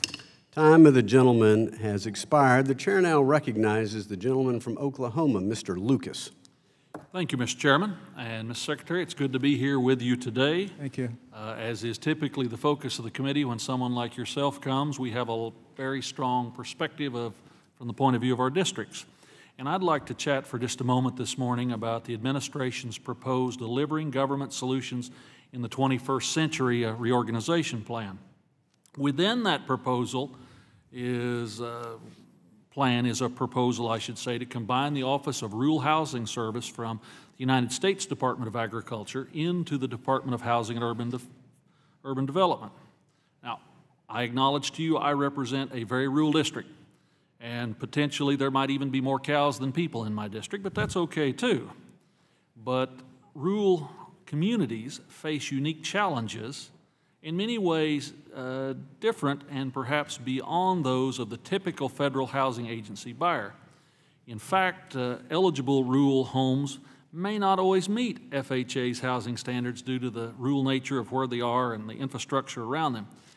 Could you explain for just a little bit, or visit with me if you could, about why HUD is a better place or better equipped to meet the needs of rural communities? Well, thank you for that question. Interestingly enough, HUD already services more of the rural community than USDA does. So it's not a very difficult shift, quite frankly. And you know, the whole purpose of the reorientation is to prevent duplication and to increase efficiency. Because one of the things that we have to recognize right now is we have a severe fiscal crisis looming. You know, 30 years, if we continue to accumulate debt at the same rate, every penny we take in will be used to service the debt. There'll be no money for CDBG. There'll be no money for any program. There won't even be money for the military. And there are a lot of countries that have gone bankrupt. It's a disaster when it happens. It affects everybody. And they knew 30 years ahead of time they were going there too, but they didn't do anything about it. They sat there and said, well, you got to give this money for this. What we have to do is we have to learn to be fiscally responsible and at the same time take care of our compassionate needs. I believe that we can do that, but we can only do it if we're willing to work together. I very much appreciate that, Mr. Secretary. Thank you. And fortunately, like all good reorganization plans, everything will have to be considered by Congress and passed in both this body and the other body ultimately before it gets to the President's desk. Having sat for a number of years next to the OMB director when he was a subcommittee member on this beloved committee, I look forward with great intensity to when I get to visit with him about some of his plans. With that, Mr. Chairman, I enthusiastically yield back and thank the Secretary for his time and insights today. Gentleman yields back. Chair now recognizes gentleman from Texas, Mr. Green, ranking member of our Oversight and Investigation Subcommittee. Thank you, Mr. Chairman. I thank the ranking member. I thank Dr. Carson for appearing today. Dr. Carson, my visit with you will be brief because I have some closing comments that I must call to the attention of not only the committee, but of people who may be listening. Dr. Carson, there are people in this country who are renters, who have thin credit, who pay their light, gas, phone, utilities. They pay all of their bills timely, and they can afford a home. Homeownership is at a 40-year low. About 25 million of these people exist according to the CFPB. There are other estimates that will take this number as high as 35 million. We have a bill, H.R. 123. It deals with alternative credit scoring, but really it's additional credit scoring because it does not remove anything that's currently being scored. It simply adds more to it. And we passed this legislation initially in the FHA, the Economic Recovery Act of 2008. And FHA was to give us a pilot program, an automated system.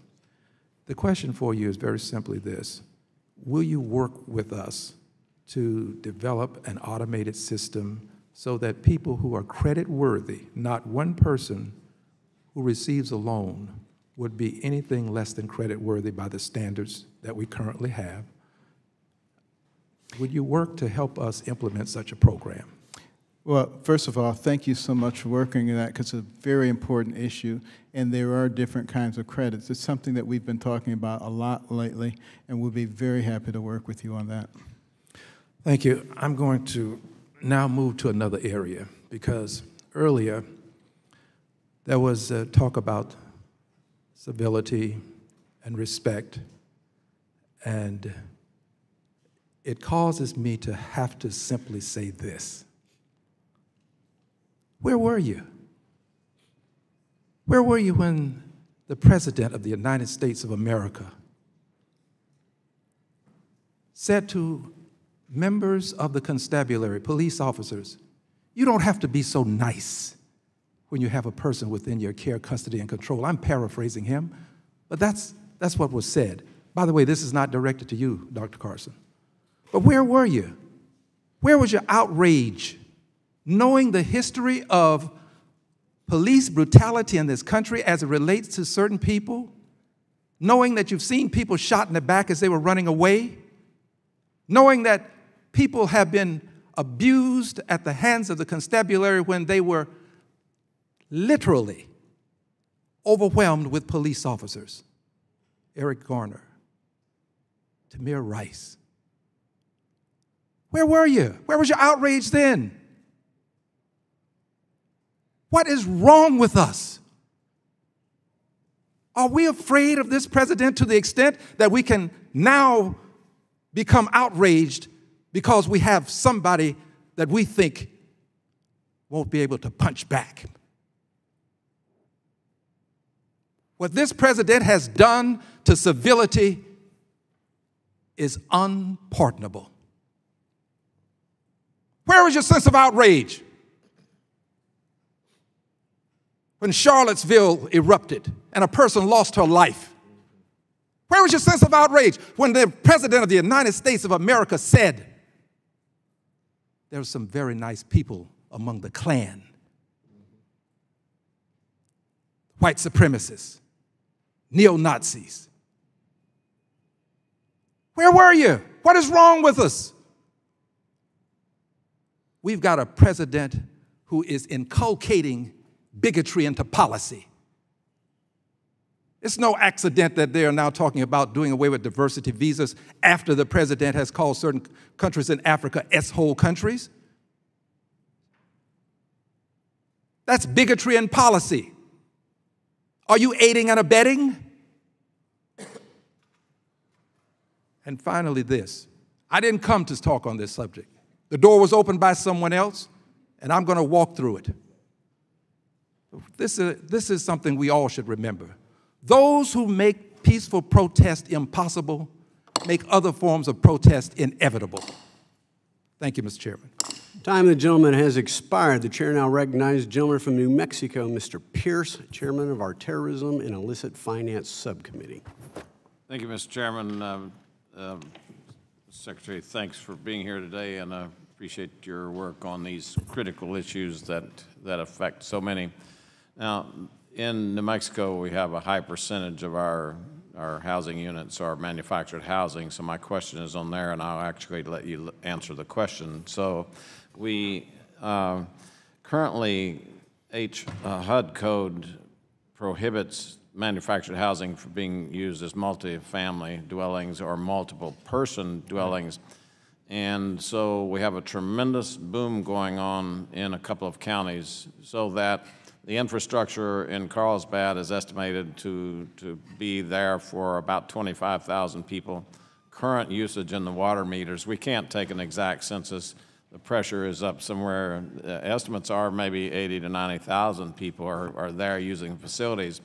The rent in a local hotel that was last year about $100 a night or less is close to $600 a night now, and so your average worker just can't afford that. There are no houses, and so you have many manufactured housing units that could be converted or would be available for multiple family or multiple people staying in them. You had said earlier the department had announced they're going to review this problem earlier this year. Do you have any idea when that review is going to come out? It should come out this year. Okay, so we're on the way to getting that. Definitely. Any idea? It's a priority. Is there any clarity on whether or not you're going to be able to accommodate these requests from local people? I would expect so because it's logical. Do you have any reports from stakeholders as they made comments about this? Is it something that showed up as a problem in the comment phase? I personally have not reviewed all the comments, but I'm pretty sure it has. Okay, but the building codes don't. So your building codes are trying to assure that everything is built to a safe manner, but they're affecting how they're used as the number of people in it, which I'm not sure I get the correlation between safety and the number of people being described in it, or whether it's multifamily or not. Is that something that you're going to review? Well, that's kind of illogical, which is probably why you don't get it. I don't get it either. Yes, it's being reviewed. Okay. Now, last year, you and I had the opportunity to visit, and you indicated that you might be able to come to New Mexico and look at some of the Native American housing groups that are building their own houses on reservations. So a couple of years ago, we cut the ribbon on a Native American home on a reservation, 3,700 square feet, 12-foot ceilings that would have fit in any of the neighborhoods in Albuquerque. It was also financed by a bank because the tribes are beginning to understand if they'll give longer-term leases for the land underneath those units, right, that they can get that public or get the financing from the banks. So is that something that you still would entertain, a visit out into New Mexico to look at some of these units? I think that would be very interesting. I saw my travel budget. I only have $21,000 left, so I'll get there eventually. We travel pretty cheap in New Mexico. We can figure that out. So I would again welcome you there because New Mexico has probably a greater percent of population struggling in poverty. We've got almost 45% of people on Medicaid in the state, 905,000 people out of a 2 million population. So if there's any place that needs housing in order to establish that first foothold and make the way up the ladder of life, then that's something that I think that we would find useful in the discussion between yourself and New Mexico residents. So we look forward to hosting you there, and we got great Mexican food, great green chili, so we look forward to seeing you there. Thank you. And I met a young woman from New Mexico yesterday, a presidential scholar. Absolutely incredible. Okay. All right. Thank you. And I appreciate your service, sir. Yield back, Mr. Chairman. Okay. Gentleman yields back. Chair now recognizes the gentlelady from Ohio, Ms. Beatty. Thank you. When we opened the session today, I believe it was our chairman that started with words like, I believe that words matter. And let me just say, I certainly believe that words matter. He talked about diversity of words. I not only believe in diversity of words, but I believe in diversity in race and ethnicity. I believe in diversity in housing. And we certainly know that there are many disparities. We've heard some of our colleagues talk about redlining, discrimination in housing. But let's go to diversity of words, whether they're the words we speak here. Certainly thank God for technology and playing back those tapes of whether it's you sitting as the secretary, whether it was Secretary Donovan, whether it was Cordray, Chairman Cordray sitting there. We all should look at some of those tapes before we make comments. But let me just say to you, as you know, and hopefully will recall, when you were here before, we certainly had a dialogue of about my expectations of diversity in words through written communications. I had shared with you that I had sent you a letter on my congressional stationery last year about HUD's policies on FHA. In March, joined with other members, including the chairman of the Congressional Black Caucus, I then sent you a signed letter. Are you familiar with that letter that we sent you about anti-discrimination?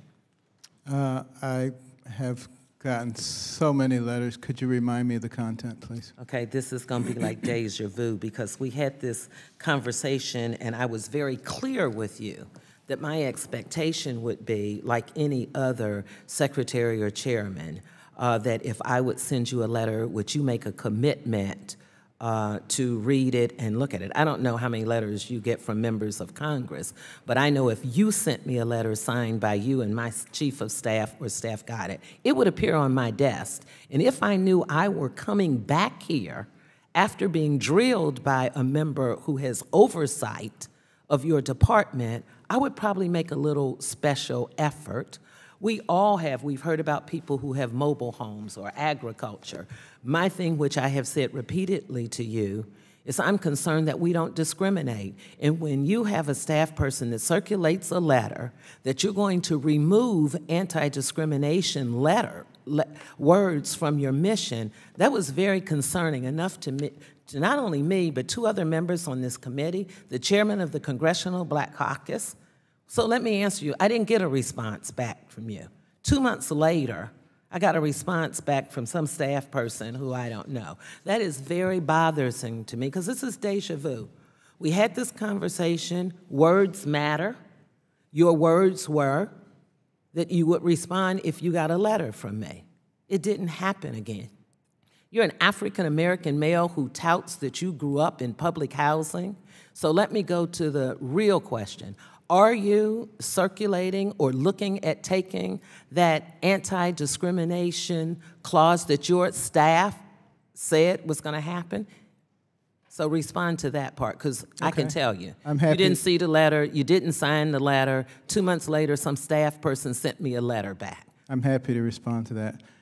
We have a process in place where we decided that we would change the statement so that it would be shorter, something that people could remember, but that would still encompass all the goals. Can you tell me what that statement, tell me the new statement, so I can compare it and read to you the statement that they were stating was going to be changed. So what are you replacing with that HUD's mission is to ensure Americans have access to fair, affordable housing and opportunities to achieve self-sufficiency, thereby strengthening our communities and nation? Okay, so that's the first iteration. The second iteration went through the entire senior staff, and the third iteration okay, so what's the last iteration of it? The last What's iteration goes to all HUD employees throughout the nation. That's why the process is taking a while. This is the first time it's ever been done that way. So in the interim, is this in or out? That's not the final statement. Okay, so what is the statement? We're operating now. We haven't gotten to the final statement yet. So my time is about to run out, and I wanted to ask you about the rent, but we'll get back to that. Time of the gentlelady has expired. The chair now recognizes the gentleman from Florida, Mr. Posey. Secretary Carson, thank you for your amazing service. I'm over here. Thank you for your amazing service and your much-needed leadership of an agency that's wandered in the wilderness for too many years. And of course, thank you for coming here today and answering questions and accusations and attempting to answer questions where you were asked them and they wouldn't allow you time to answer them. But thank you for the gentlemanly way that you make us all proud. Thank you. I know that you agree with me that home ownership is at the center of the American dream. And as you probably know, in July of 2016, Congress passed H.R. 3700, directing HUD to adopt rule changes to ease the owner's restrictions on FHA loans as they pertain to condominiums. In September 2016, FHA published such proposed rules in accordance with the congressional request. And those proposed rules would open up homeownership to many more well-qualified first-time homeowners. Unfortunately, the agency has not yet finalized the rules. And so on the 20th June, I sent a letter along with my good friend from across the aisle, Congressman Cleaver, and 120 other members, about 25% of the House. I mean, just diverse across the universe section of lawmakers as you'll ever find, asking to finalize the rule as soon as possible. And so I'd like to ask unanimous request to enter my record and the other signatures. Without objection. And just wonder if you could bring us up to date of where we stand on that right now. Well, actually, that happens to be a very important issue because, you know, condominium is frequently the first step in entering into the home ownership market, and particularly for millennials. So that's why I've been so concerned about it. We've been pushing it. It's a complex issue because when you're talking about a single or just a couple of units in an entire complex, the risk go up quite a bit for the guarantor. So we're working all that out, and the final rule should be out in September. Okay, thank you. And because you've been asked questions and cast aspersions and accusations and not been allowed the opportunity to respond, I'd like to yield my remaining time to you for any remarks you'd like to make. Well, thank you for that. I simply want to say that, you know, particularly when we go back to the issue of civility, you know, our country is an incredible place. It is very strong. There's no one on the outside who can bring this country down. But we can bring it down from the inside. Jesus said, "A house divided against itself cannot stand." That was echoed again by Lincoln. And when we get to a place where we can't even hear the other side, we're just waiting until they stop so we can talk about what we believe, we're in a very dangerous place right there. And I hope that people use their spheres of influence to help save our nation.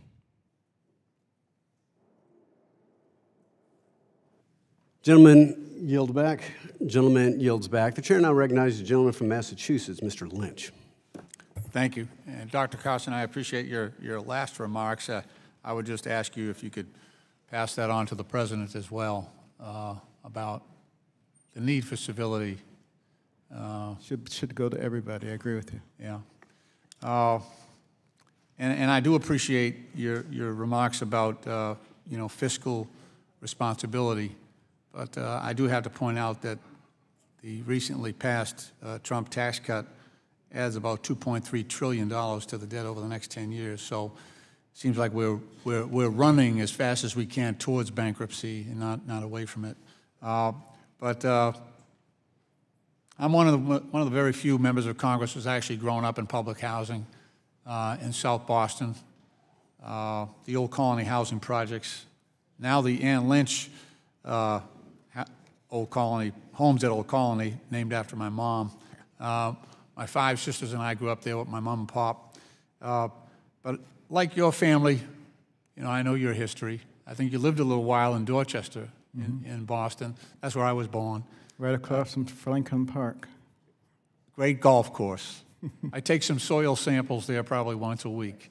But, you know, like your family, things weren't always easy, and we struggled. My dad used to say that there were times in our family where we had to save up to be poor, and I think he was only half kidding.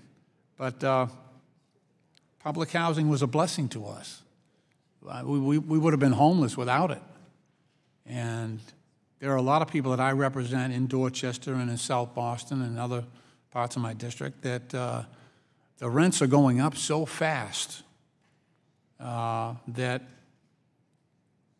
we not only need affordable housing for low income, but we need affordable housing, what we call workforce housing. That's what people with a mom and a dad both working, full-time jobs, sometimes a couple of jobs, and they still can't afford a 2-bedroom apartment. It's ridiculous. So I worry about the direction that the federal government's going in. I worry about some of the policies that have been articulated by HUD recently. And you know, developing public housing is a shared responsibility. I see the states trying to step up. You know, state of Massachusetts is doing a great job. Our cities are doing their best, but the magic sauce that kind of makes this all, the special sauce that makes us all work is really CDBG grants, and the low-income housing tax credits and the historic housing tax credits. We're converting a lot of our old buildings into affordable housing, and that historic credit helps a lot. Today you need about 6 or 7 different sources of funding to get a project done, and that low-income housing tax credit actually attracts private capital into those projects. It really makes it work.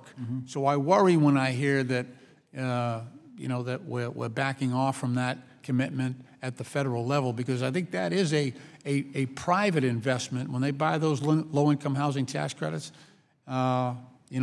we turn that money into public housing, and it's private money that does so. So I think it's a private side model that works, and I'm just very nervous about the administration not understanding that and backing away from that commitment. Do you have any, clarifying remarks on that?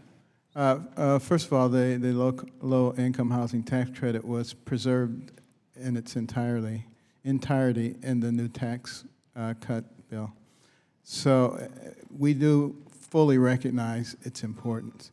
And I think that, combined with some of the other programs, including the opportunity zones, will provide some of the extra funding that you're talking about.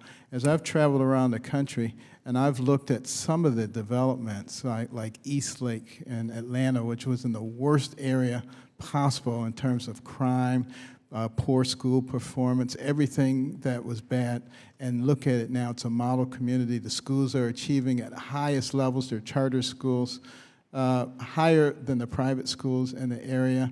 There's no food desert. You have jobs. Those are the kinds of developments that we need to create around the country.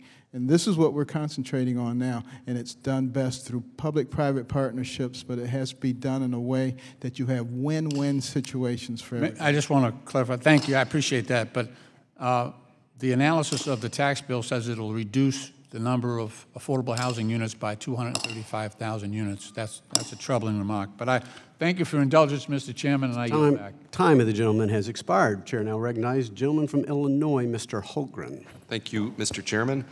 Over here, Mr. Secretary, thank you. Slide over a little bit.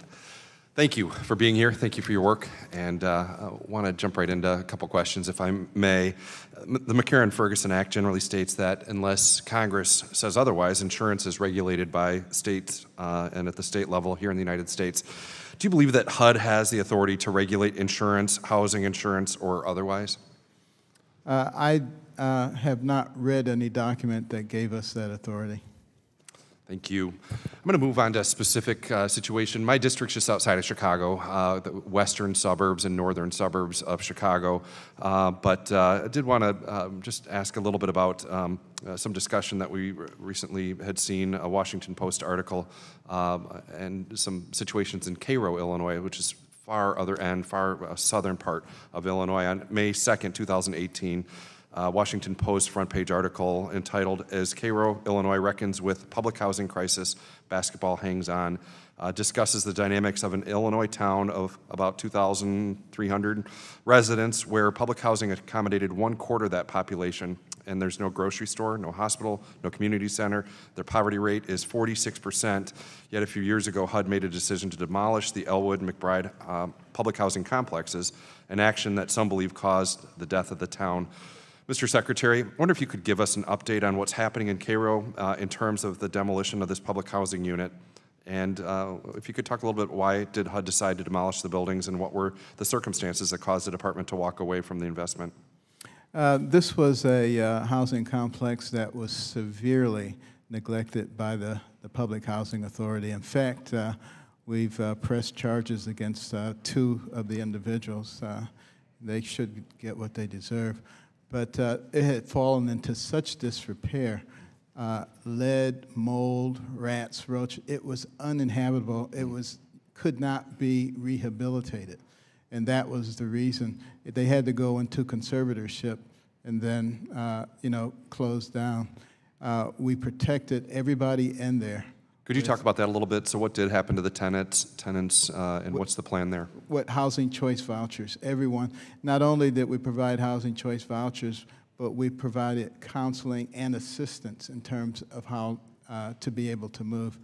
And the reason that that was important to do is because this is a town with no industry, no jobs.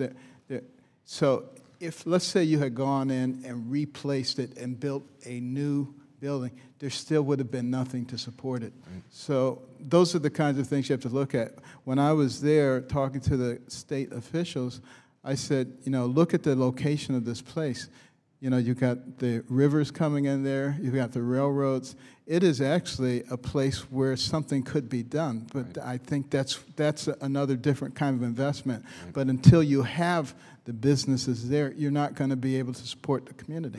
Yeah, thank you. Well, I appreciate you helping us understand that a little bit more. Just transitioning in my last minute plus, first, again, I'd like to thank you for the opportunity to applaud your action to reverse outgoing Secretary Castro's proposed mortgage insurance premium reduction, a decision that is supported by comprehensive analysis in the most recent actuarial report on the health of the mutual mortgage fund, insurance fund. The FHA plays an important role in the housing finance system, but its market share is significantly elevated above historic norms. From a sustainability standpoint, I believe a defined footprint would be appropriate to ensure that the FHA is not exposing taxpayers to undue risk while ensuring that it can serve the borrowers who need the agency the most. What exactly is FHA's mission, and more specifically, do you favor a more precise statutory definition for the agency's purpose and mission? Well, you know, the agency's purpose is really to stabilize the housing market. You know, it has sort of like an accordion effect. When credit is easy to get, it kind of shrinks. When credit becomes difficult and the market becomes difficult, it kind of expands. And it's a very stabilizing force, and it provides opportunities for a lot of the lower income people, first-time home buyers, and that will continue to be very much the mission of FHA. Great. Do you believe that the FHA should work to reduce its footprint and focus on borrowers that truly need the taxpayer-backed agency? I didn't quite catch that. Do you believe that the FHA should work to reduce its footprint and focus on borrowers that truly need the taxpayer-backed agencies? I guess especially when maybe that accordion is shrinking. I think the key thing is for them to remain in that accordion position so that we keep the market stabilized. Thanks. My time's expired. Thank you, Secretary. Time of the gentleman has expired. The chair now recognizes the gentleman from Connecticut, Mr. Himes. Thank you, Mr. Chairman, and thank you, Mr. Secretary, for being with us today. We haven't had an opportunity to chat or meet, so I'd love to just tell you a little bit about my district and then ask you a very specific question about a HUD program that's important to the region I represent. Mr. Secretary, I represent one of the most affluent districts in the country, Fairfield County, Connecticut, communities of real affluence, but also communities of intense poverty. The city of Bridgeport is a struggling city in Norwalk and in Stamford, and I know you were just in Connecticut, so you got a little bit of a feel for this. And the reason I highlight that is because in those communities, people who are struggling in poverty are not just struggling in poverty, but they're doing it right cheek by jowl with immense affluence. And so I've appreciated your testimony, but one element of the testimony stuck in my craw a little bit, which is when my colleagues were concerned about the raising of rents for people at the very lowest income levels, assisted by HUD programs from $50 to perhaps $150. I think you and I could sustain that rent increase pretty comfortably, but for an awful lot of the families in Bridgeport and Norwalk and Stamford, that difference is the difference between eating, buying medicine, saving a little money for their kids to go to school. And I'm thrilled your answer was that there are not that many people who fall into that category, and that makes me happy, although I'm not sure that as a country we've necessarily reduced the number of people living in that kind of poverty. But I would just ask you in the context of your answer, just because there's not that many people living in those conditions, again, you and I could sustain those rent increases, but I know that they can't, and I know that the choices that are forced on them by that program would be very, very difficult. So in my community, not only do I have some pretty intense poverty in some of my communities, but because it's a very high-cost area like Washington, like San Francisco, like New York City, right up until the upper middle class, people are housing stressed, meaning paying more for rent or that mortgage than is comfortable for them to do so. And at some point, at some level, it's not even comfort, really. It's, do I get to save for my children's college education because my mortgage or my rent is so high? And that leads to things that maybe are not morally as devastating as the conditions of poverty, but in a lot of my communities, firefighters and policemen and teachers can't live in the towns in which they serve, which means that they're not coaching Little League or really participating in the communities that they serve. So I think your mission is a huge one, an important one, particularly for those of us who live in very high-cost areas. The specific, and by the way, I look forward to, as I did with your predecessors, talking about the larger issues that you deal with. But the specific question I have for you, Mr. Secretary, I want to highlight federal financing bank programs. As you know, Federal Financing Bank partners with the FHA in a public-private partnership to basically provide low-cost capital distributed through a network of local housing finance agencies. It's been a very successful program, helping to finance some 20,000 affordable homes across the country, including 3,000 in New York City, which is actually part of the economic ecosystem in which my district operates. This program will expire at the end of this fiscal year unless HUD extends it. And I hear that HUD is possibly thinking about not extending that program.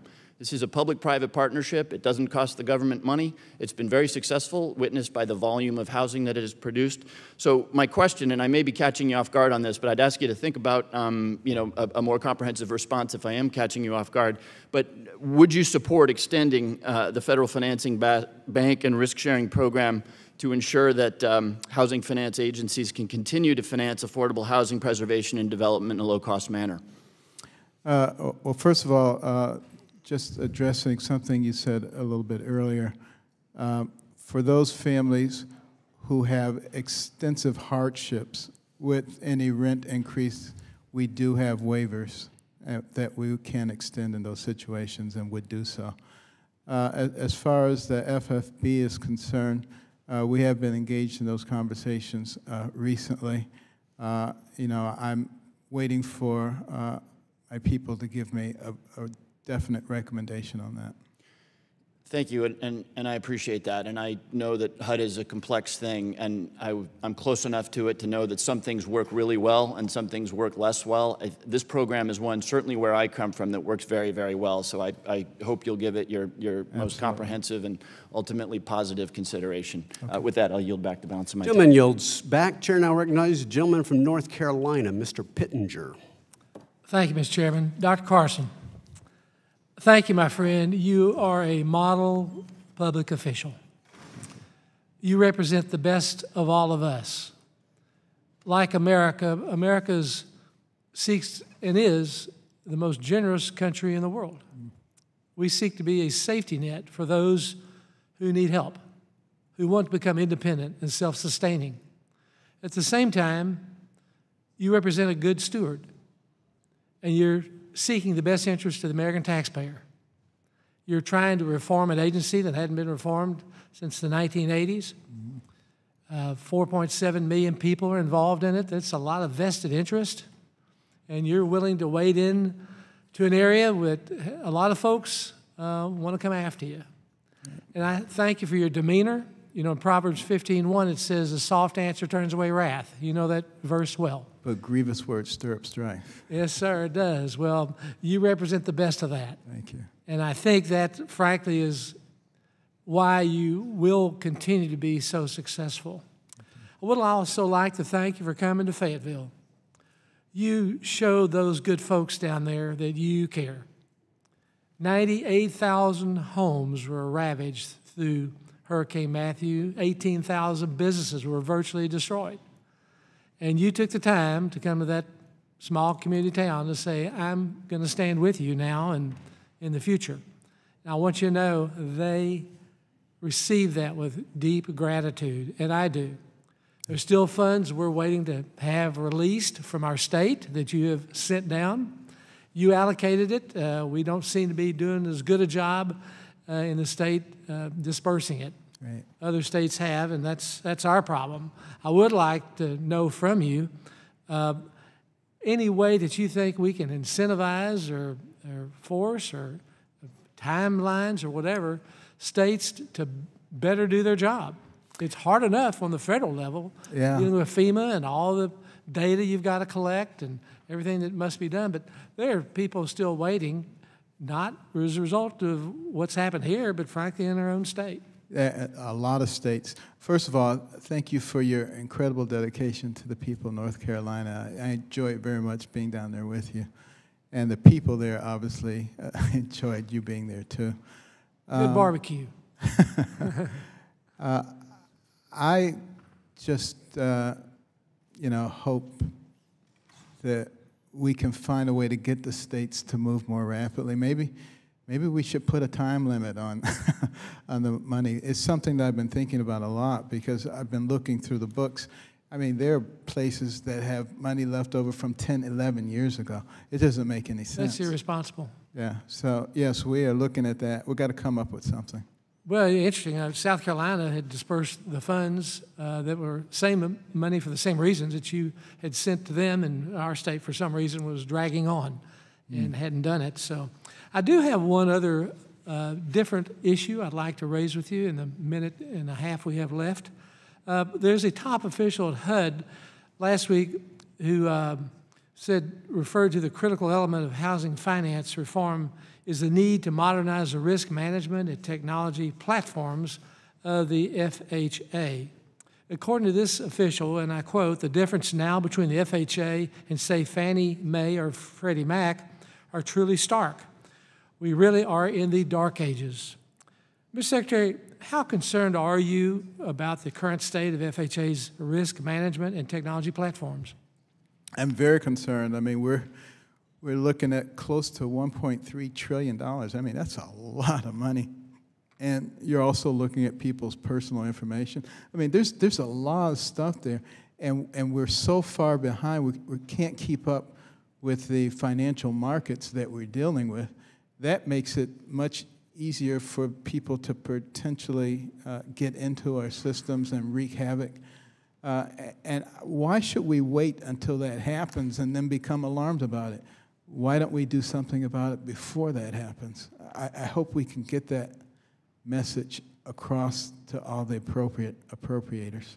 Given the fact that the taxpayers already own Fannie Mae and Freddie Mac, well, why couldn't FHA leverage Fannie and Freddie systems in this process? Well, what would be nice is if instead of a lot of the money that is generated going back to the Treasury, we would be able to use some of that money to do what needs to be done. That would solve the problem. Thank you, sir. My time's expired. Appreciate you very much. Okay. Time of the gentleman has expired. The chair now recognizes the gentleman from Washington, Mr. Heck. Thank you, Mr. Chairman. Dr. Carson, thank you very much for being here, sir. I want to begin by commending for your consumption the newly issued report of the New Democrat Coalition Housing Task Force entitled Missing Millions of Homes. I know we've transmitted this to your office.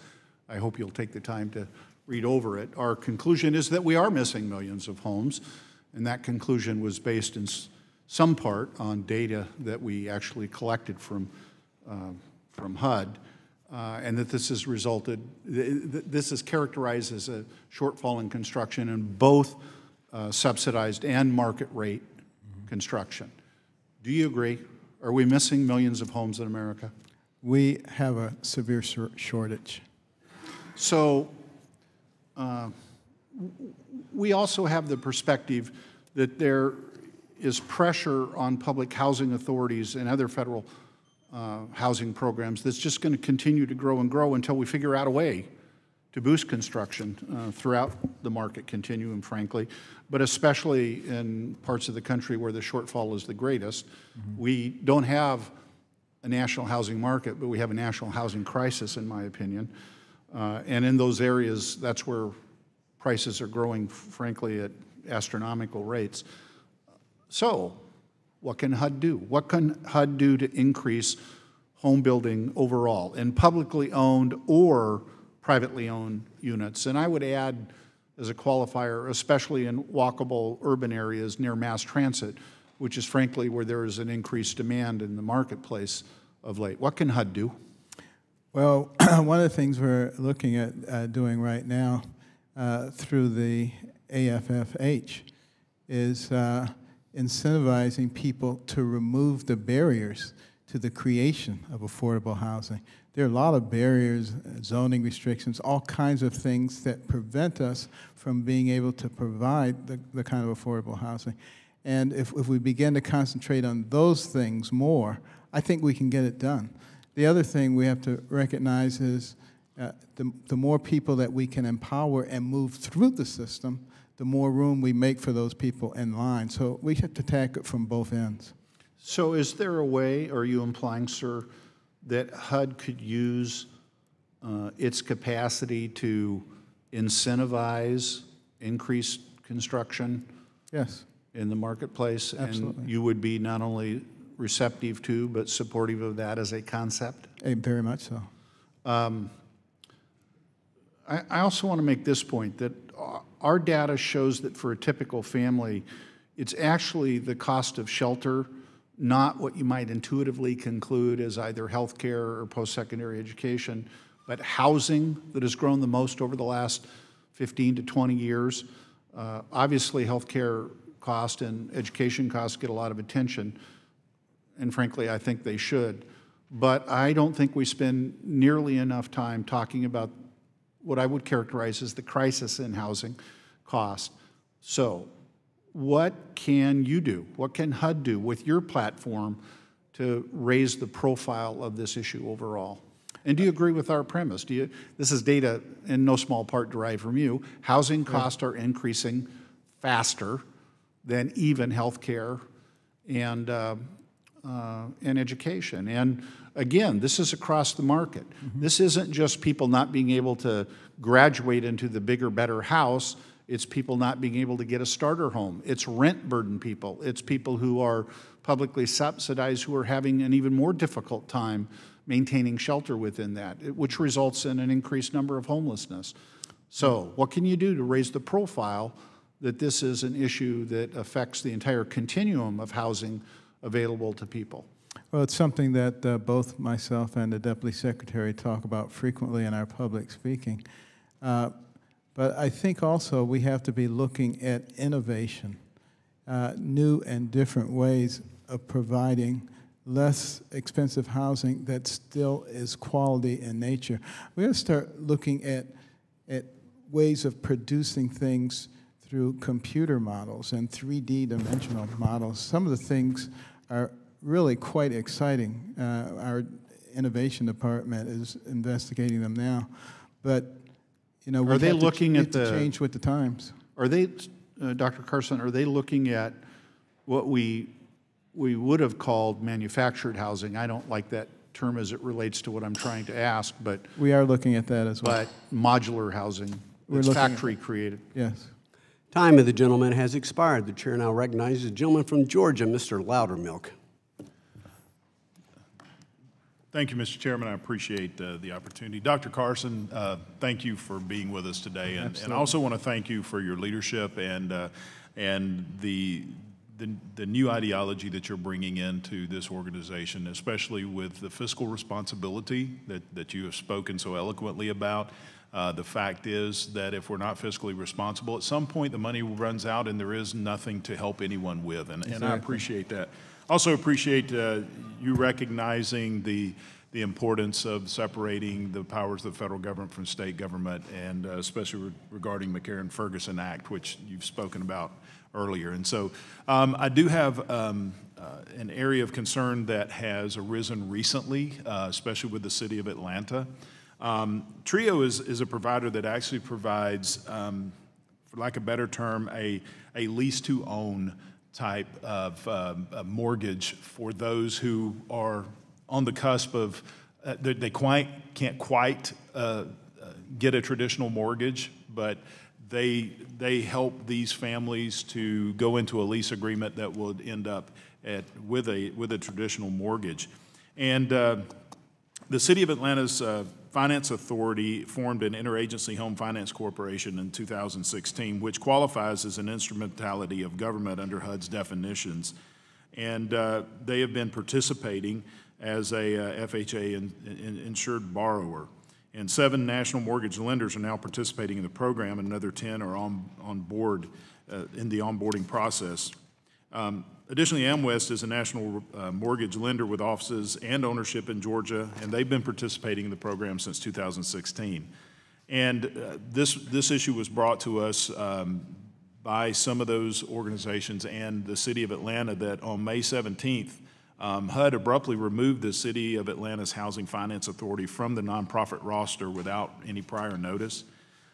The result of that has left dozens of families in my district and around the City of Atlanta in limbo pending HUD's legal review. And as a result, some have already lost the financing on their homes and the opportunity to use this program. So really my question was, were you aware of this happening, and is this something that you could look into to help us rectify on a timely basis? I heard about this earlier this week, and it is concerning. You know, I want to find out the rest of the details. We have a group of people who are looking into that right now. I expect a resolution sooner rather than later. I appreciate that, and as you have stated so often, we do care to make sure that everyone has the ability to have a quality home, especially those that just can't quite get there, but what we can do to help, especially through the private sector, as this is doing. And so I really appreciate you working with us to, again, we're getting the information on it. I appreciate your staff working with that. And with that, Mr. Chairman, I will yield the remainder of my time. Thank you. Gentleman yields back. Chair now recognizes the gentleman from Minnesota, Mr. Ellison. I thank the chair and the ranking member. Welcome to committee, Dr. Carson. Thank you. I'm a Detroiter too. I'm representing Minnesota, and I have for the last 30-some years, but I went to high school and grade school right there in the city of Detroit. Wayne State too, right? Yeah. Anyway, Mr.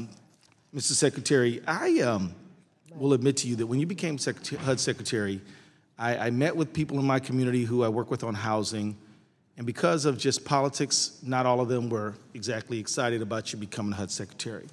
But we agreed that we would invite you to our district to talk with you about your ideas and share with you ours. Mm-hmm. So I wrote you a letter on, I believe, March 22nd, inviting you to come, and it didn't get a response. So I wrote you another letter on July 6th, and that got no response. So we sent you an email, and in the email, your assistant said that you didn't get the mail and apologized for that, but said that they don't have any travel plans booked for Minnesota. I want to offer an invitation to Minnesota, and I want to tell you that I will guarantee that you will be treated with the utmost respect, even if people have very different opinions than you hold. Will you come? I appreciate, you will invite me in the summertime, right? Well, I'm thinking more like fall, but it'd still be nice. No, it's Michigan weather, basically, you know. Plus Plus 5 points on the cold side. What I really appreciate about your invitation is that you said we'd be treated with respect. Yeah, I'll guarantee it. Because I think that's how we make progress. But let me tell you, so what do you think? Will you come? I would certainly not be disinclined. Well, I just want you to know that we believe that no matter, we want to work with the secretary no matter who it is. And we're looking for ways to help put people in more housing in a better set of terms for them. We have a serious affordable housing crisis in Minneapolis and in all of our whole state of Minnesota. And it just won't do to not be in conversation with the secretary, regardless of our philosophy versus yours. Exactly. And so I'm for the whole world I've asked you, and for the whole world I think you're saying you'll think about it. We'll put it on the list. Absolutely. Yeah, because when I hear other members saying that you went to their district, I'm thinking like, wow, we're nice people in Minnesota too, and we'd love to see the secretary. Your predecessor Julian Castro came 3 times, and he can assure you that we are serious about working on housing, and that will be the focus. All right, sounds good to me. Now, he came 3 times. You shocked?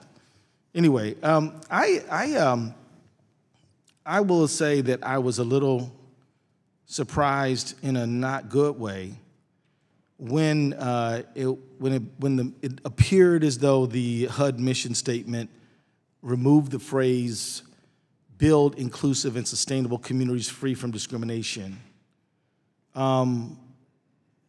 Is that going to be the final mission statement under your secretaryship? You probably weren't here when I addressed that earlier, but you know, it's a three-part process. The first part, we said, can we find a way to shorten this statement so that people can remember it? The second part was a broader exposure to the entire leadership team, and the third iteration was everybody at HUD, including in the field offices. And we're in the process of gathering all that, and then the final statement will come out. This was this wasn't even close to the final statement, but people saw it as an opportunity to... Forgive me, sir, because we have limited time. State for me and the world your commitment to making sure that anti-discrimination in housing will be a part of the mission statement under your leadership. When we get back the feedback from all of our people, that will be what it's going to be. And if it includes that, absolutely. So let me also say that I'm not more than a little, I'm actually quite a lot concerned that you indefinitely halted the implementation of HUD's Affirmatively Furthering Fair Housing Rule, which carries out a key mandate under the Fair Housing Act. I think that given the, have you heard of a podcast called Reveal for the Center of Investigative Reporting? Sounds familiar. If you haven't, I'd like to send you that so you review it. We have a serious housing discrimination problem in our country, and I hope you address it.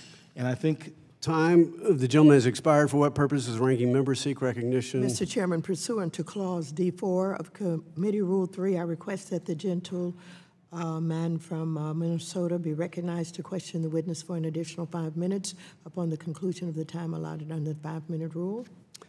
Pursuant to Clause D4 of Committee Rule 3, the gentleman from Minnesota will be allotted an additional 5 minutes. At the conclusion of his time, 2 members on the Republican side will be recognized. Gentleman from Minnesota is recognized for an additional 5 minutes. I will yield time to Ms. Joyce Beatty of Ohio, a distinguished member of our committee. Thank you.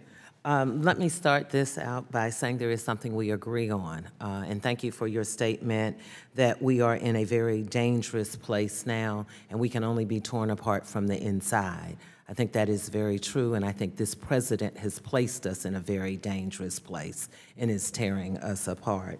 I won't repeat the question because I'm thankful to my colleague who just asked the same question about the anti-discrimination clause. But let me just ask you this. When we look at your Rent Increase Work Requirements Act of 2008, when my colleague said that it was tripling, going from $50 to $150, when we look at it going from 30% of the adjusted income to 35% gross, you said it didn't affect many people. Can you qualify that by defining numbers of what not many people, because there's a chart, and I recognize you can't see it, behind you that has some very alarming numbers to me. But what's your numbers when you say not many? Well, I was talking about the minimum rent, the $50 to $150. Yeah, that would be less than 10% of the people. 10% of what number when you say the people? Of people who are supported in housing. And how many people is that, Mr. About Director? 4.7 million households. So if we take, you said 10% of that? I said less than 10%. Less than 10%, so 9% or 8%, not gonna hold you to it. I think anytime it's the least of us, so let me ask you this, how do we help them? Is it through waivers? Is this an established program? Because here's what I do know, 20 years of being a consultant for HUD. What I do know is many, if not almost all of the people, they want to work. They want to be, to use our terms in housing, self-sufficient. They oftentimes go from a public housing to Section 8. what will you and your team do to help them on the job aspect? Is there a program that will move them to employment? How much time will they get to? So can you talk to the nation and give me the confidence that there will be an allocation period? You know, I know people leave here and they don't get a job immediately and they're well educated. So how does this really work? Well, as you may or may not have noticed, we've put a tremendous emphasis now on Section 3, which is part of the Fair Housing Act. It's been on the books for 50 years and it's hardly been used, and it requires that if you're receiving HUD money, that you hire the low-income people in that area or train them or give them contracts. People have found lots of ways to get out of it. We're in the process of closing all those loopholes to make sure that they can't. Can you give me one example? Because you're right. I'm very familiar with it, and it's been on the books, and as you said, respectfully, it's not working. So tell me what and how you're going to make a difference than nobody else has done. Well, like I said, we've put together a task force specifically on Section 3. We had a big national meeting in Texas just the week before last, with people coming from all over the country, from various PHAs, to learn about the new things that have been done in that arena in order to increase that program. In addition to that, I don't want to interrupt you, but it's because of the clock, not being disrespectful. Task force, meetings, that's not... And I can tell you, I know the other HUD directors had task force, I've been to meetings, they had hearings. That's not tangible. And another reason this is very important to me is people are calling us and saying, am I going to be evicted? Am I going to be homeless? What happens if this doesn't happen? Because we also know that if you look at, there's no state in America with a person earning the minimum wage can afford a 2-bedroom apartment at market rate.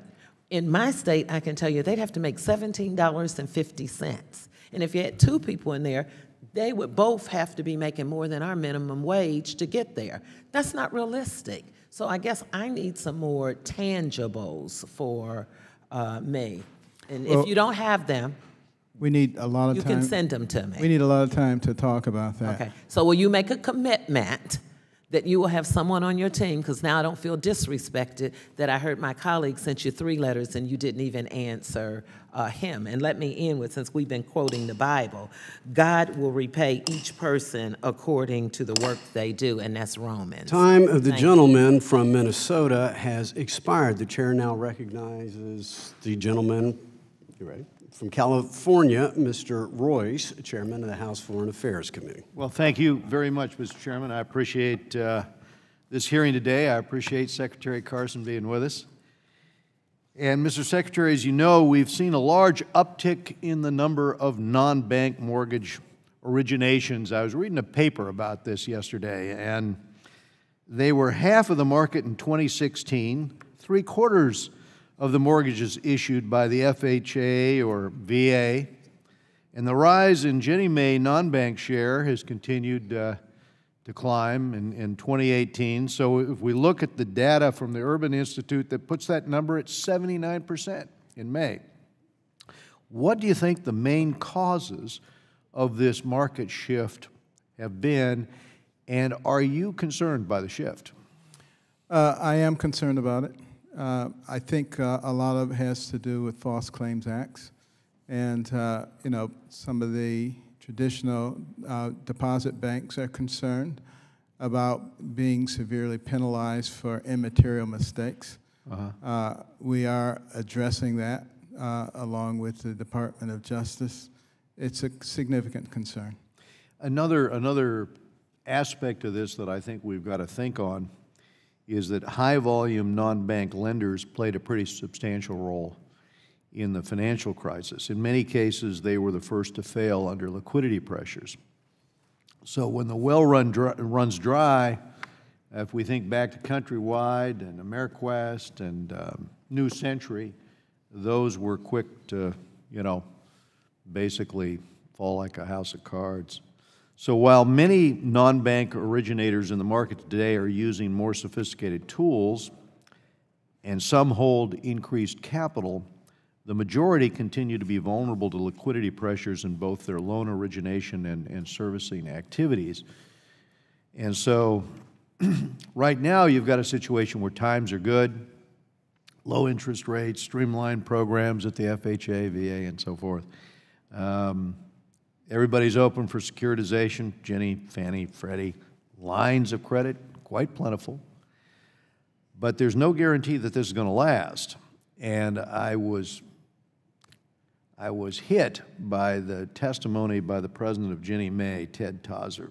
He said, we have depended on sheer luck that the economy does not fall into recession and increase mortgage delinquencies, luck that our independent mortgage bankers remain able to access their lines of credit, and luck that nothing critical falls through the cracks. And so the worry here is, do these non-bank lenders have the resources to withstand a real-life stress test if we have the kind of stress test that we had in 08? If that reoccurs, and we've moved so much into this sector, and so that's what I was going to ask you.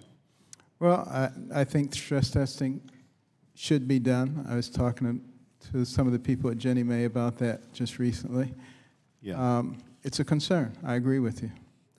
And what about on the government side? In many ways, FHA appears poorly prepared to oversee these non-banks because of their outdated technology and risk management systems. Secretary Carson, are you comfortable with the risk management and the technology at FHA today to do that, or are you looking to improve it?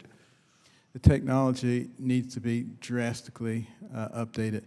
You know, we have a new fee that we're seeking to do for single family, which will help with some of the updating. We recently got a grant also to help with it, but we still are woefully behind. And, you know, I can't emphasize strongly enough to all appropriations members that we have to do this before a disaster occurs. We have to. Well, thank you, Secretary Carson. I concur, and Mr. Chairman, I yield back. Would you yield to the chairman? Absolutely. I thank the gentleman for yielding. In the remaining time, Secretary Carson, I just want to go back again and talk about the IT system. And I know that the gentleman from North Carolina had some questions, as did the gentleman from California. So I guess the question is, instead of spending hundreds of millions of taxpayer dollars to update the FHA's system, couldn't we save those dollars and import Fannie and Freddie's risk management and technology platforms, which the taxpayer are paying for anyway? I would not be opposed to that. Okay, thank you. Time of the gentleman from California has expired. The chair wishes to announce that we expect to excuse the witness at 1 o'clock. Votes on the floor are expected shortly thereafter. The chair now recognizes the gentleman from Minnesota, Mr. Emmer. Thank you, Mr. Chair, and thank you, Mr. Secretary, for being here today. I want to follow the chairman's questions just now, and I think it was maybe Representatives Lucas and Barr that touched on this IT stuff before Representative Royce. I haven't heard, and if you already said it, I apologize, but everybody's raising this as an issue and asking you to confirm that the IT systems are woefully behind and outdated. I mean, in some cases, 40 years old. But I don't know that I've heard you describe what efforts you're undertaking internally to address the problem. And when you talk about the appropriations, great, but what is it that you're doing within the agency? Is there a strategy? Is there an approach? Could you fill us in if there is? Yeah, unfortunately, we are spending about $250 million patching up the various networks that we have. We are in the process of transitioning to a cloud-based system, and that's been going on for about the last 8 months or so. But it really needs a much bigger overhaul than that. Right now, we're doing patchwork. Can you, have you prioritized which systems need to be addressed first? Do you have a priority list? Or is it just all of the above? I would have to say pretty much across the board. I mean, we don't have anything that is, highly modernized. All right. Well, let's move on. I've been encouraged to see a renewed focus in reviewing and reevaluating federal regulations under this administration. In January, HUD announced that it would be conducting a, quote, wholesale review of its manufactured housing rules as part of a, quote, broader effort to identify regulations that might be ineffective, overly burdensome, or excessively costly given the critical need for affordable housing. The public comment period for the review ended at the end of February. Can you shed some light for the committee on your plans to reform HUD's regulation of manufactured housing? Well, we should be coming out with new rules and with a significantly called down group of regulations before the end of this year. Okay, so that would be the timeline, is by the end of 2018? Yes. What can you do, if possible, to expedite the review and make the necessary changes as soon as possible? You heard my colleague from Minnesota inviting you to our great state because of the issue of affordable housing, and manufactured housing would seem to be one of the solutions. I will continue to push the group to move even faster. Hopefully it'll be considerably before the end of the year. All right. As part of the administration's recently released reorganization plan, which I know you were also asked a couple of questions about, there have been calls to move the USDA loan guarantee and rental assistance programs to become part of HUD. It appears that the rural community development programs would stay at USDA. How would the administration's reform plan proposal to move some of the USDA housing programs to HUD while leaving other housing programs at USDA benefit our rural communities? Well, first of all, these are very high-level initial thoughts that are coming out. There hasn't been any substantial reorganization of government for almost 100 years. And the attempt is really to put like things under the same roof to try to cut down on some of the duplication. In terms of rural housing, HUD already does more of that than USDA does. So that is not a difficult move at all. And USDA agrees. They say, please take it, no problem. So that's the rationale behind it. And you believe that it will streamline, or the people that report to you believe that a streamlined process within HUD is going to be beneficial to rural communities? Absolutely. All right. Thank you, Mr. Secretary. I yield back. Okay. Gentleman yields back. Chair now recognizes the gentleman from Colorado, Mr. Perlmutter. Mr. Secretary, thanks for taking the time today to visit with us. Let me preface my remarks. Mr. Ellison started talking about the housing situation in the Minneapolis area, where affordable housing is really becoming hard to find. In Colorado, my district, I represent the suburbs of Denver. In the Denver metropolitan area, we've enjoyed a good economy probably 5-6 years running, to the point where in my district, I've been under 3% unemployment for at least 5 years now, so very strong. But as a consequence, we've seen a lot of congestion in our highways, so an infrastructure issue, and housing, particularly for the disabled, the elderly, the low to moderate income, has really become hard to find. So my question to you is, what are you going to do about it? Well, first of all, I should congratulate you. I've been to the Denver Housing Authority. I've seen some of the incredible things that are going on there. It's really quite impressive. And some of the things that are being done for the veterans there also. Yes. Very, very impressive. We will continue, to work with the different localities and push the concept of public-private partnerships, because that's what's been so successful in your area. And the more we can spread that, the faster we can create the housing that you're talking about.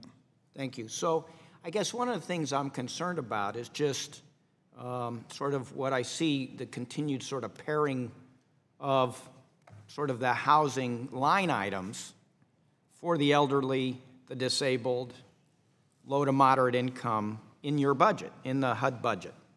You know, I'm looking at 16, 17, 18, and then the proposed budget for 19.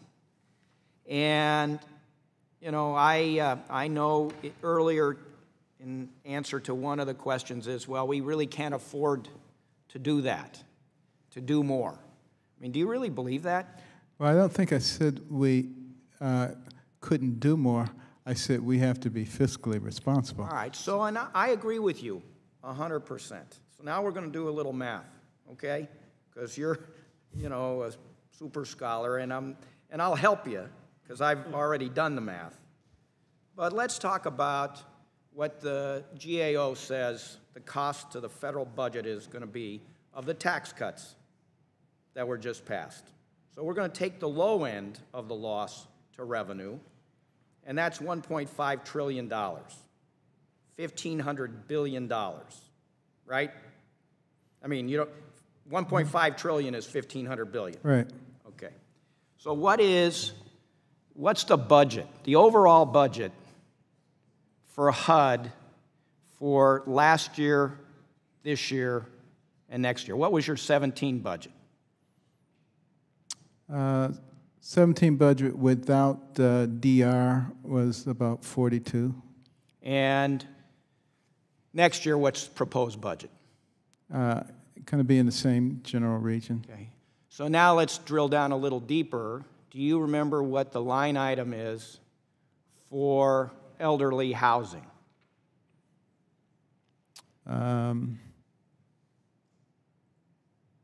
Let me help you. At least for 18, it was about $666 billion, or up to about it had been up at $721 billion, then cut a little bit more. But for argument's sake, let's say $700 million. Right, but it ended up substantially more than that. Because of the House. We gave a little more. But it had been cut, true? Right. And do you know what persons with disabilities, what that line item is? And I'll just help you. It's, at least in your budget, it was $175 million. Mm-hmm. Do you have any idea for how many years you could have, let's say it's $1 billion, between elderly, disabled, and other subsidies for housing? Say it's $1 billion, we'll make the math easy. How many years could you provide those programs for people under that tax cut? I will tell you, you're preaching to the choir. I spent a lot of time going up and arguing for the elderly and the disabled.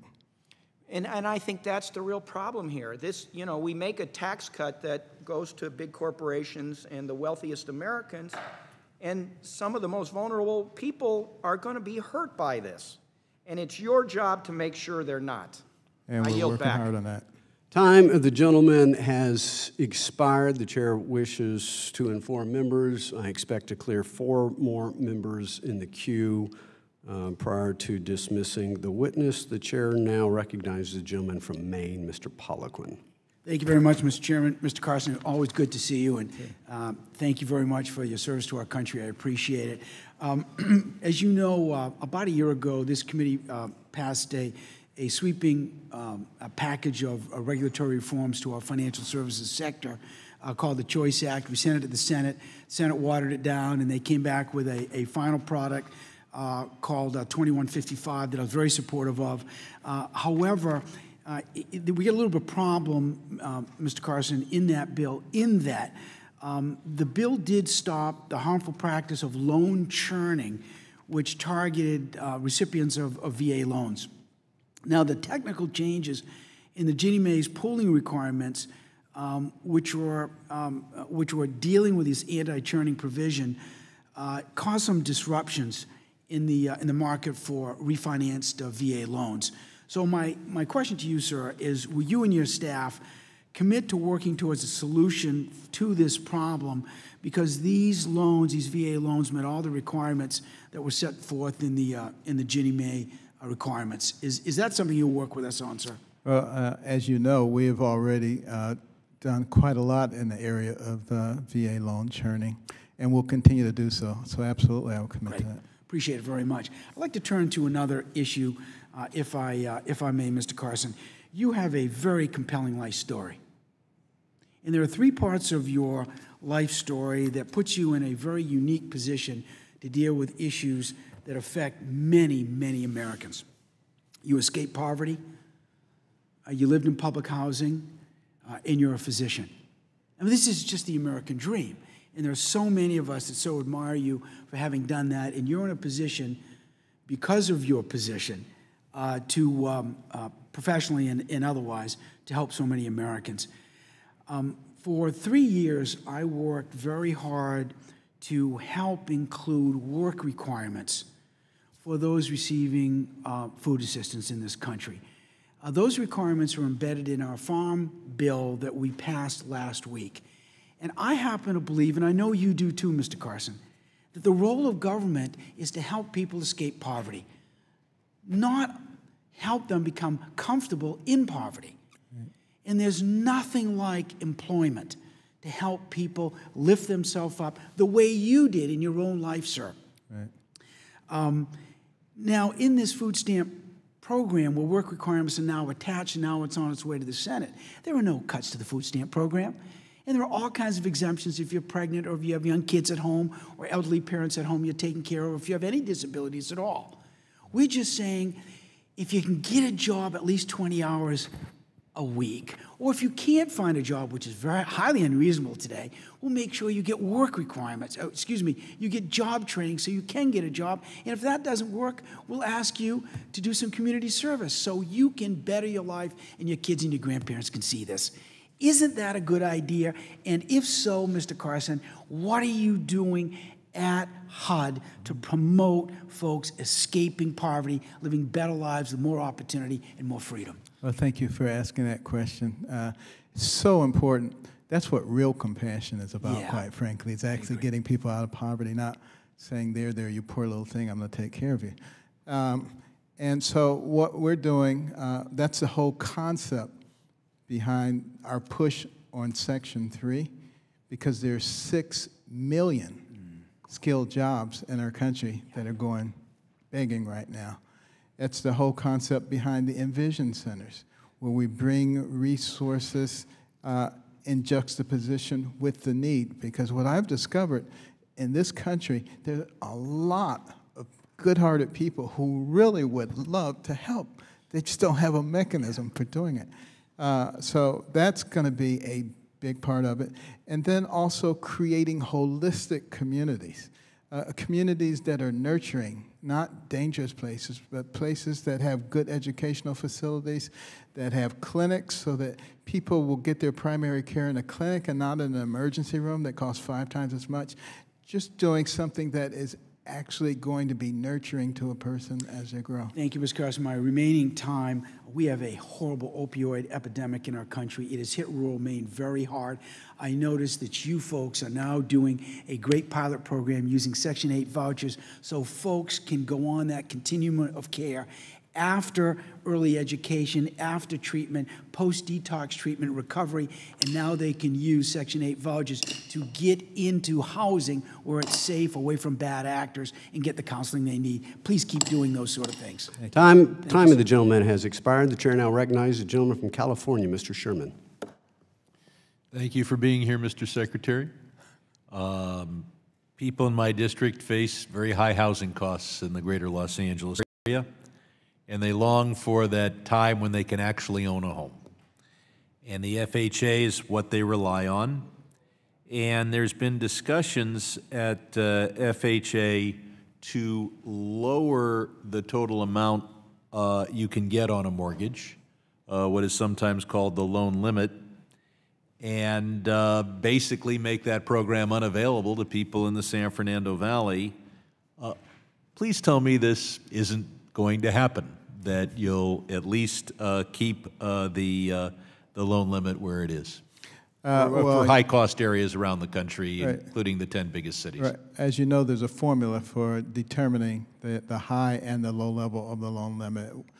150% versus 65. But the good news for you is those loan limits are set by Congress and not by HUD. And can I count on you to guide Congress to at least keeping the loan limits where they are? I have no problem working with you on where the loan limit should be.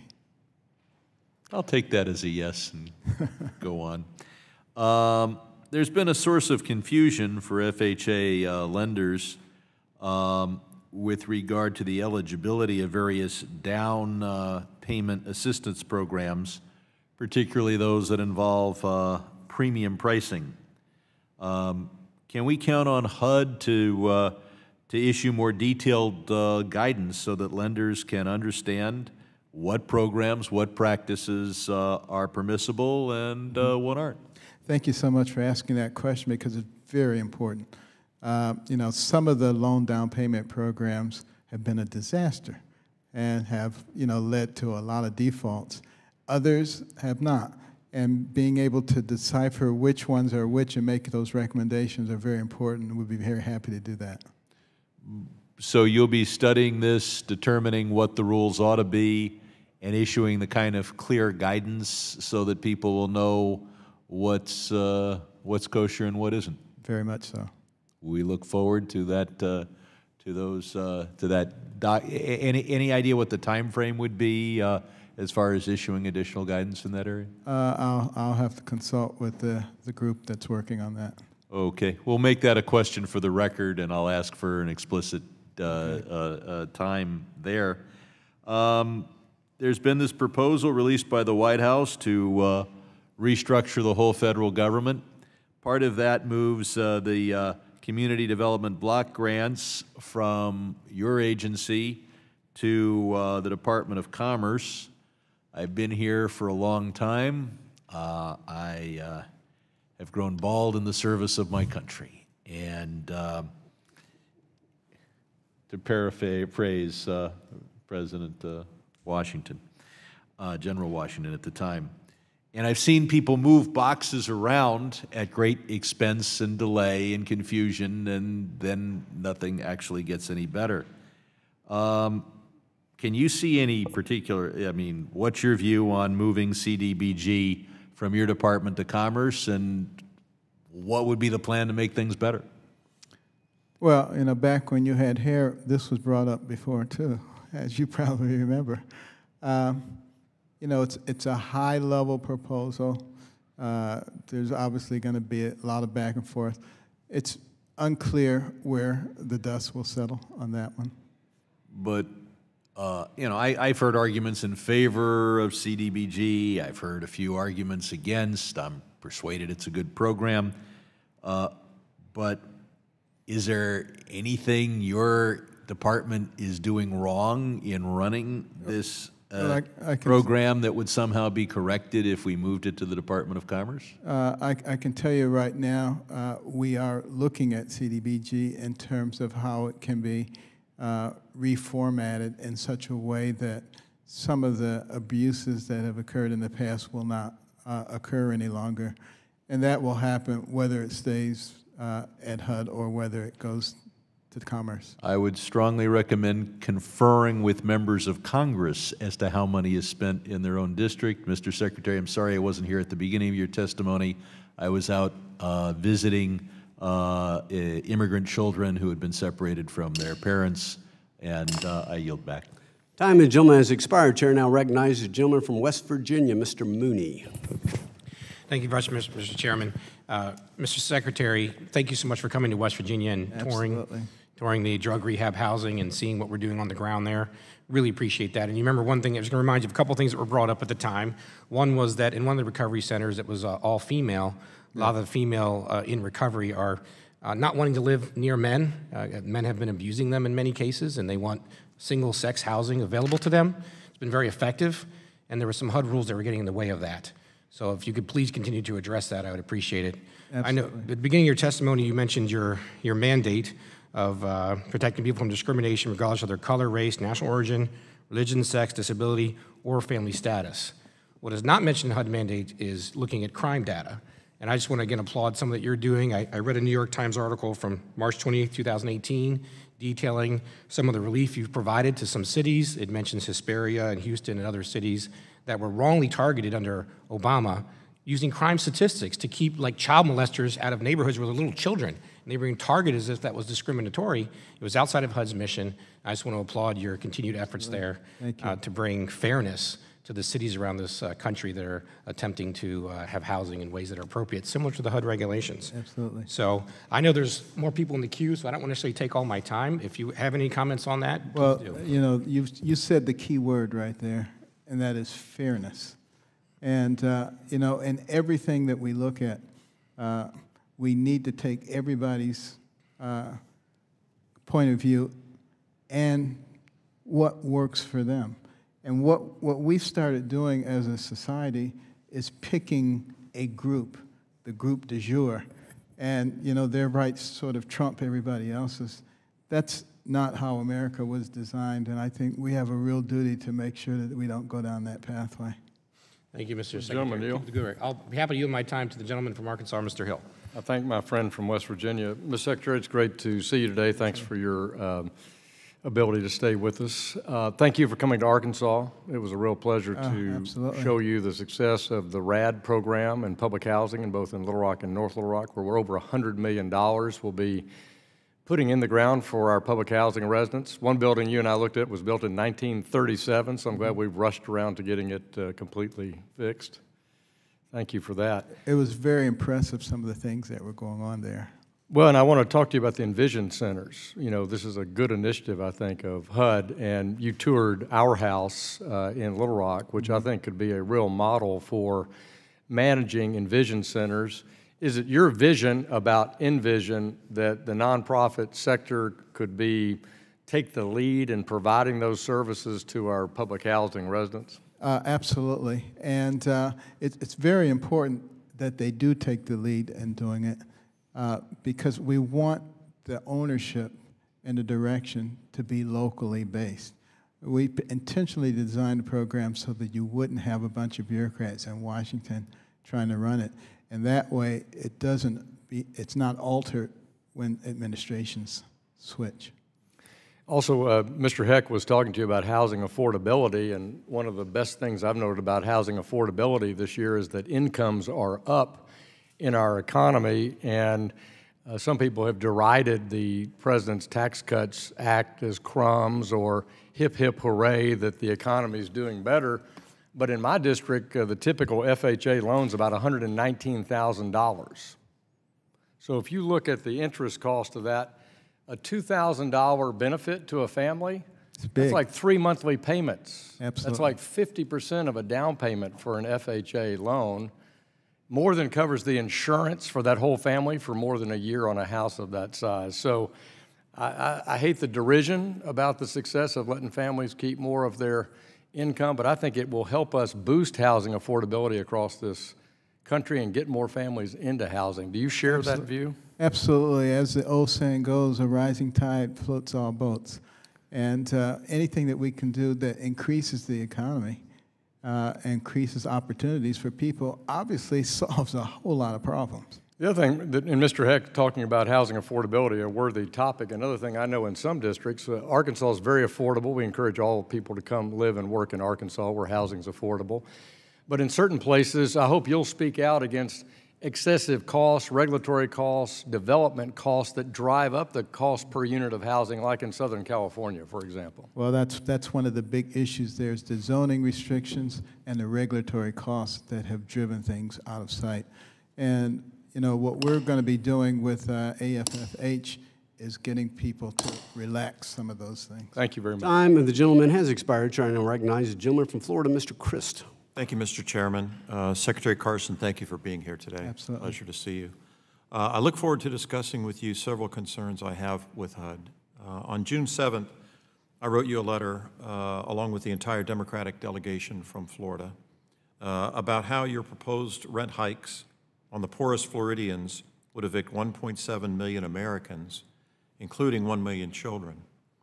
I appreciate that since then, you have decided to not put that plan into effect, to triple rents on the most vulnerable in my district and throughout the country.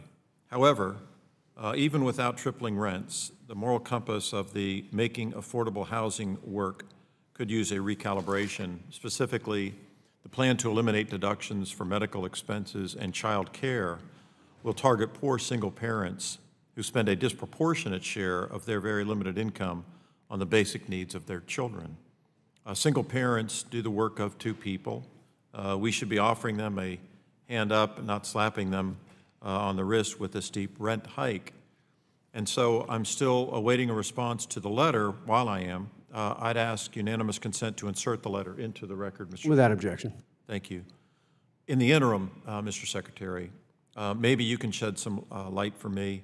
After the Republican majority put a $1.8 trillion tax bill, 83% of which went to the top 1% in our country, on America's credit card, how do you justify taxing the poor, single mothers, by hiking their rent? Well, first of all, this is an initial start of the conversation that has to be had with Congress, and all of these things will obviously have to be approved by Congress, and we'll be able to have that discussion. And during that discussion, I think what you'll discover is that in terms of the medical deductions, that primarily affects the elderly people who we are protecting, so they're not going to see rent increases for 6 years. And as far as the child care deductions are concerned, as you know, with the new tax cut bill, there is a substantial augmentation of the child deduction credit. So those things are addressed in that sense, but the thing that is also missed is in those rare cases where, in fact, those are not adequate, we will be using waivers. Thank you. I'd like to switch gears because there's a lot I'd like to get to here, but I don't have that much time. Nearly 1/3 of transgender Americans have experienced homelessness in their lives. According to the 2015 U.S. Transgender Survey, over 1/4 of those experiencing homelessness don't even bother going to a shelter because they fear mistreatment. And too often they're right. 70% of those who stayed in homeless shelters reported mistreatment due to their gender, including 13% who were turned away or kicked out simply because of who they are. I'll leave this chapter on the trans homelessness and shelter access with you to clear up any misconceptions that you might have about the community. I ask unanimous consent, again, Mr. Chairman, to insert the 2015 U.S. Transgender Survey into the record. Without objection. Thank you, sir. Because it is your job, because it is all of our jobs, in fact, to protect and care for the vulnerable. I want you to know specifically, I'd like to know, what you're doing to protect the LGBT homeless population as it relates to their shelter. Well, we feel that all of our citizens should be treated fairly. And we need to make sure that we consider the feelings of everybody, including people who feel that their gender is different than their biology would indicate. In the process of doing that, we must also consider the rights and feelings of others who may not be comfortable in a situation where people who physically are very different from them claim to be their same gender. So what I've suggested is that the shelters utilize ways working with the people there that everybody can find comfort, and that may be different for different places. Right. Thank you very much, Mr. Secretary. I yield back. Time of the gentleman has expired with the fact that votes have not yet been called on the floor and with consultation with the Secretary's office. I would ask unanimous consent that the next 3 speakers each be recognized for 2.5 minutes, and then we will dismiss the witness without objection. The gentlelady from Utah is recognized for 2.5 minutes. 2.5 My bladder thanks you for that. Thank you. 2.5 minutes. Well, hopefully I'll be able to get you out to Utah for more than 2.5 minutes. We're really excited to have you come out to the state of Utah. First of all, thank you for being here today. We had a couple of teachers that came to Washington recently, and they saw you from a distance, and they just thought the world of you, and I wanted to tell you that. I've always believed that people should be treated like assets to be developed and not liabilities to be managed, and I think one of the great places that we can do that is here, and making sure that we are helping some of the potential that we have in this country. I know that you're not really familiar with one of the programs that we have in the state of Utah, and it's the Life Start Village Program Center. I want to give you a little bit of background because I think it's really important. It's one of the places I would like for you to visit. But what they do is they take single mothers, many of which who have substance abuse or abusive relationships, and they're brought into a group home, almost like an apartment where it's clean, but they learn how to clean. They learn how to cook. They learn how to, there's some socializing that goes on. They get themselves out of debt, and then they graduate. After they've gone through certain stages, they'll graduate into a townhome where they have a little bit more responsibility and they pay a little bit more. And then they go on to a duplex where they have yard work and they learn how to do yard, and they have a little bit more responsibility, to a single home where they pay the majority of it. In essence, this program takes them literally from homelessness to home ownership. And it teaches them some great basic skills. And they have lost a lot of their HUD funding because of the way that they're set up, because of the requirement that they have to get clean. But what this does is they actually are able to see. They're in a complex and they're able to see the graduating process, and it pushes them into into wanting to succeed, wanting to be in that single family home. And so I had some questions for you on that, and I think that those are the types of programs that we should be promoting, programs that literally, where we judge our success on not how many people we put into programs, but how many people we're able to get out of these programs to become contributing members of society. So I just wanted to tell you, I would really like you to come out and make sure that you are able to see that. And I'd like to see that program. Time of the gentlelady has expired. The chair recognizes the gentleman from Tennessee, Mr. Kustoff, for 2.5 minutes. Thank you, Mr. Secretary, for being here, and thank you for your service to our nation. If I could, as it relates to community development block grants, or CDBG, as I understand, there are two formulas. There's a Formula A and a Formula B to determine the allocation of grants to a community. The way I understand Formula A, it allocates funds to a community based on its metropolitan share of population, of poverty, and of overcrowding. Formula B, as I understand it, allocates funds based on the metropolitan share of growth lag, poverty, and pre-1940s housing. So my question to you is, and I don't know how familiar you may be with those formulas. I'm familiar with them. Is it time to update how those formulas are calculated or target funds towards those community development needs? And if the answer is yes, do you have an idea about how, in fact, to update the calculations or the formulas? Yes, I have asked our people to evaluate every aspect of that program, because it is in dire need of updating. And we need to put the right kinds of controls in it. That's being done. It's going to take a while because it's a big and complex problem, but the process has started. I just heard you say that it's going to take a while.